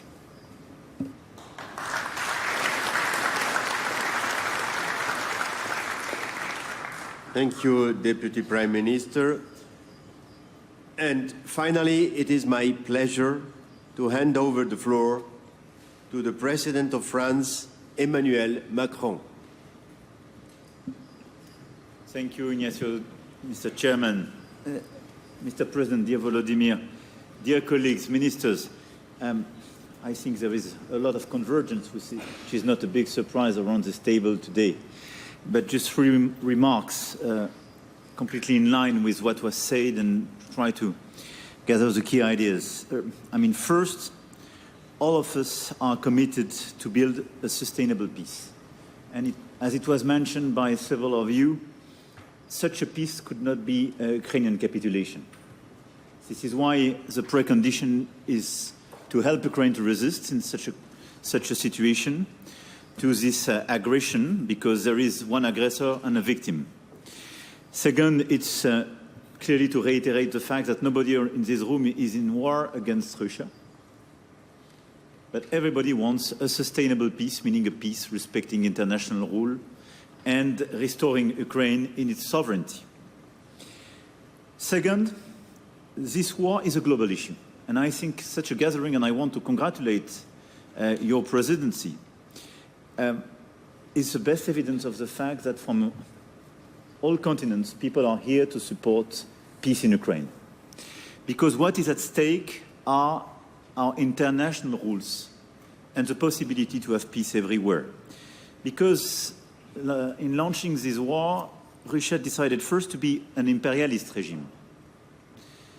So we have to strengthen the fundamental principle of the UN Charter on international law in order to make borders and sovereignty being respected. Second, Russia decided to be a revisionist power, because we have to avoid the resumption of war everywhere where a power wants to revise recent treaties and to justify an annexion or an aggression by what the world was in the 19th or 18th century. Because just let's imagine once again for all of us around this table what would happen, but this is exactly what they are doing. So in such a context, this is a global issue for these reasons. On top of that, this war clearly affected all continents and global order because of the fact that our rules and our UN Charter is not respected, but because of the consequence of on food and stability and so on. My third point is that precisely this summit is a milestone to reiterate our attachment to the core principles of our international laws. And through the draft communiqué and remarks made by colleagues, nuclear safety and security, food security, humanitarian issues are three pillars where, through this conference, we gather leaders and countries from all the world in order to reiterate our view. I want to insist on the fact that now one of the key priorities clearly to secure the situation around Zaporizhzhia nuclear power plant and not to accept any complacency vis-à-vis the attacks targeting civilian targets and infrastructures as well in Ukraine. These are war crimes and are clearly a top priority at this moment, and I want as well to support fully the role of the International Agency for Atomic Energy. My last point is on top of all this initiative, a lot of leaders mention follow-ups.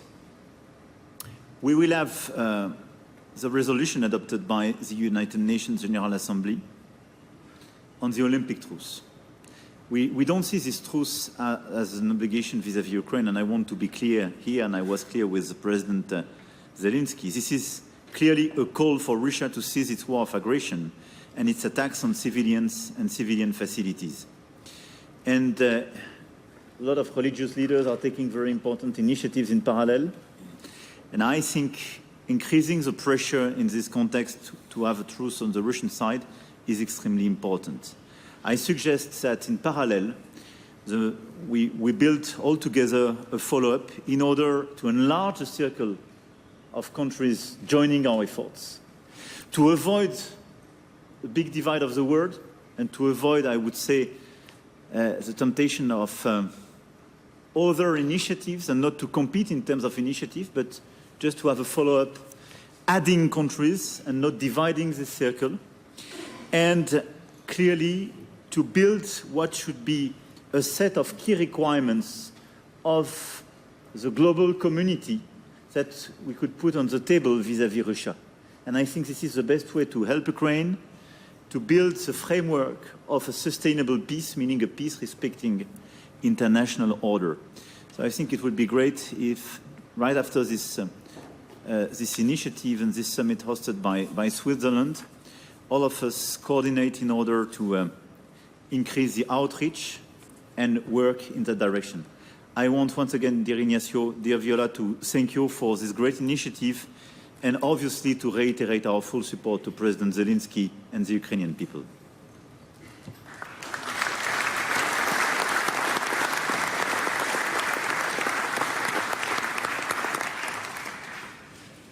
Monsieur le Président, thank you very much.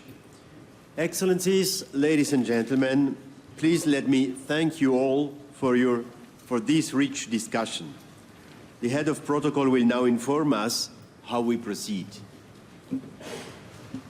Thank you, Mr. Cassis. Excellencies, ladies and gentlemen, I kindly ask now all heads of delegation and heads of delegation only to stand up and proceed to the door, the main door of the room, and follow the liaison officer to the site of the family photo. Please, all other delegates remain seated until we are gone. Otherwise, it's going to be a chaos. So please, only heads of delegation.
Everybody starts shooting,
Messieurs, Bidot, protocole.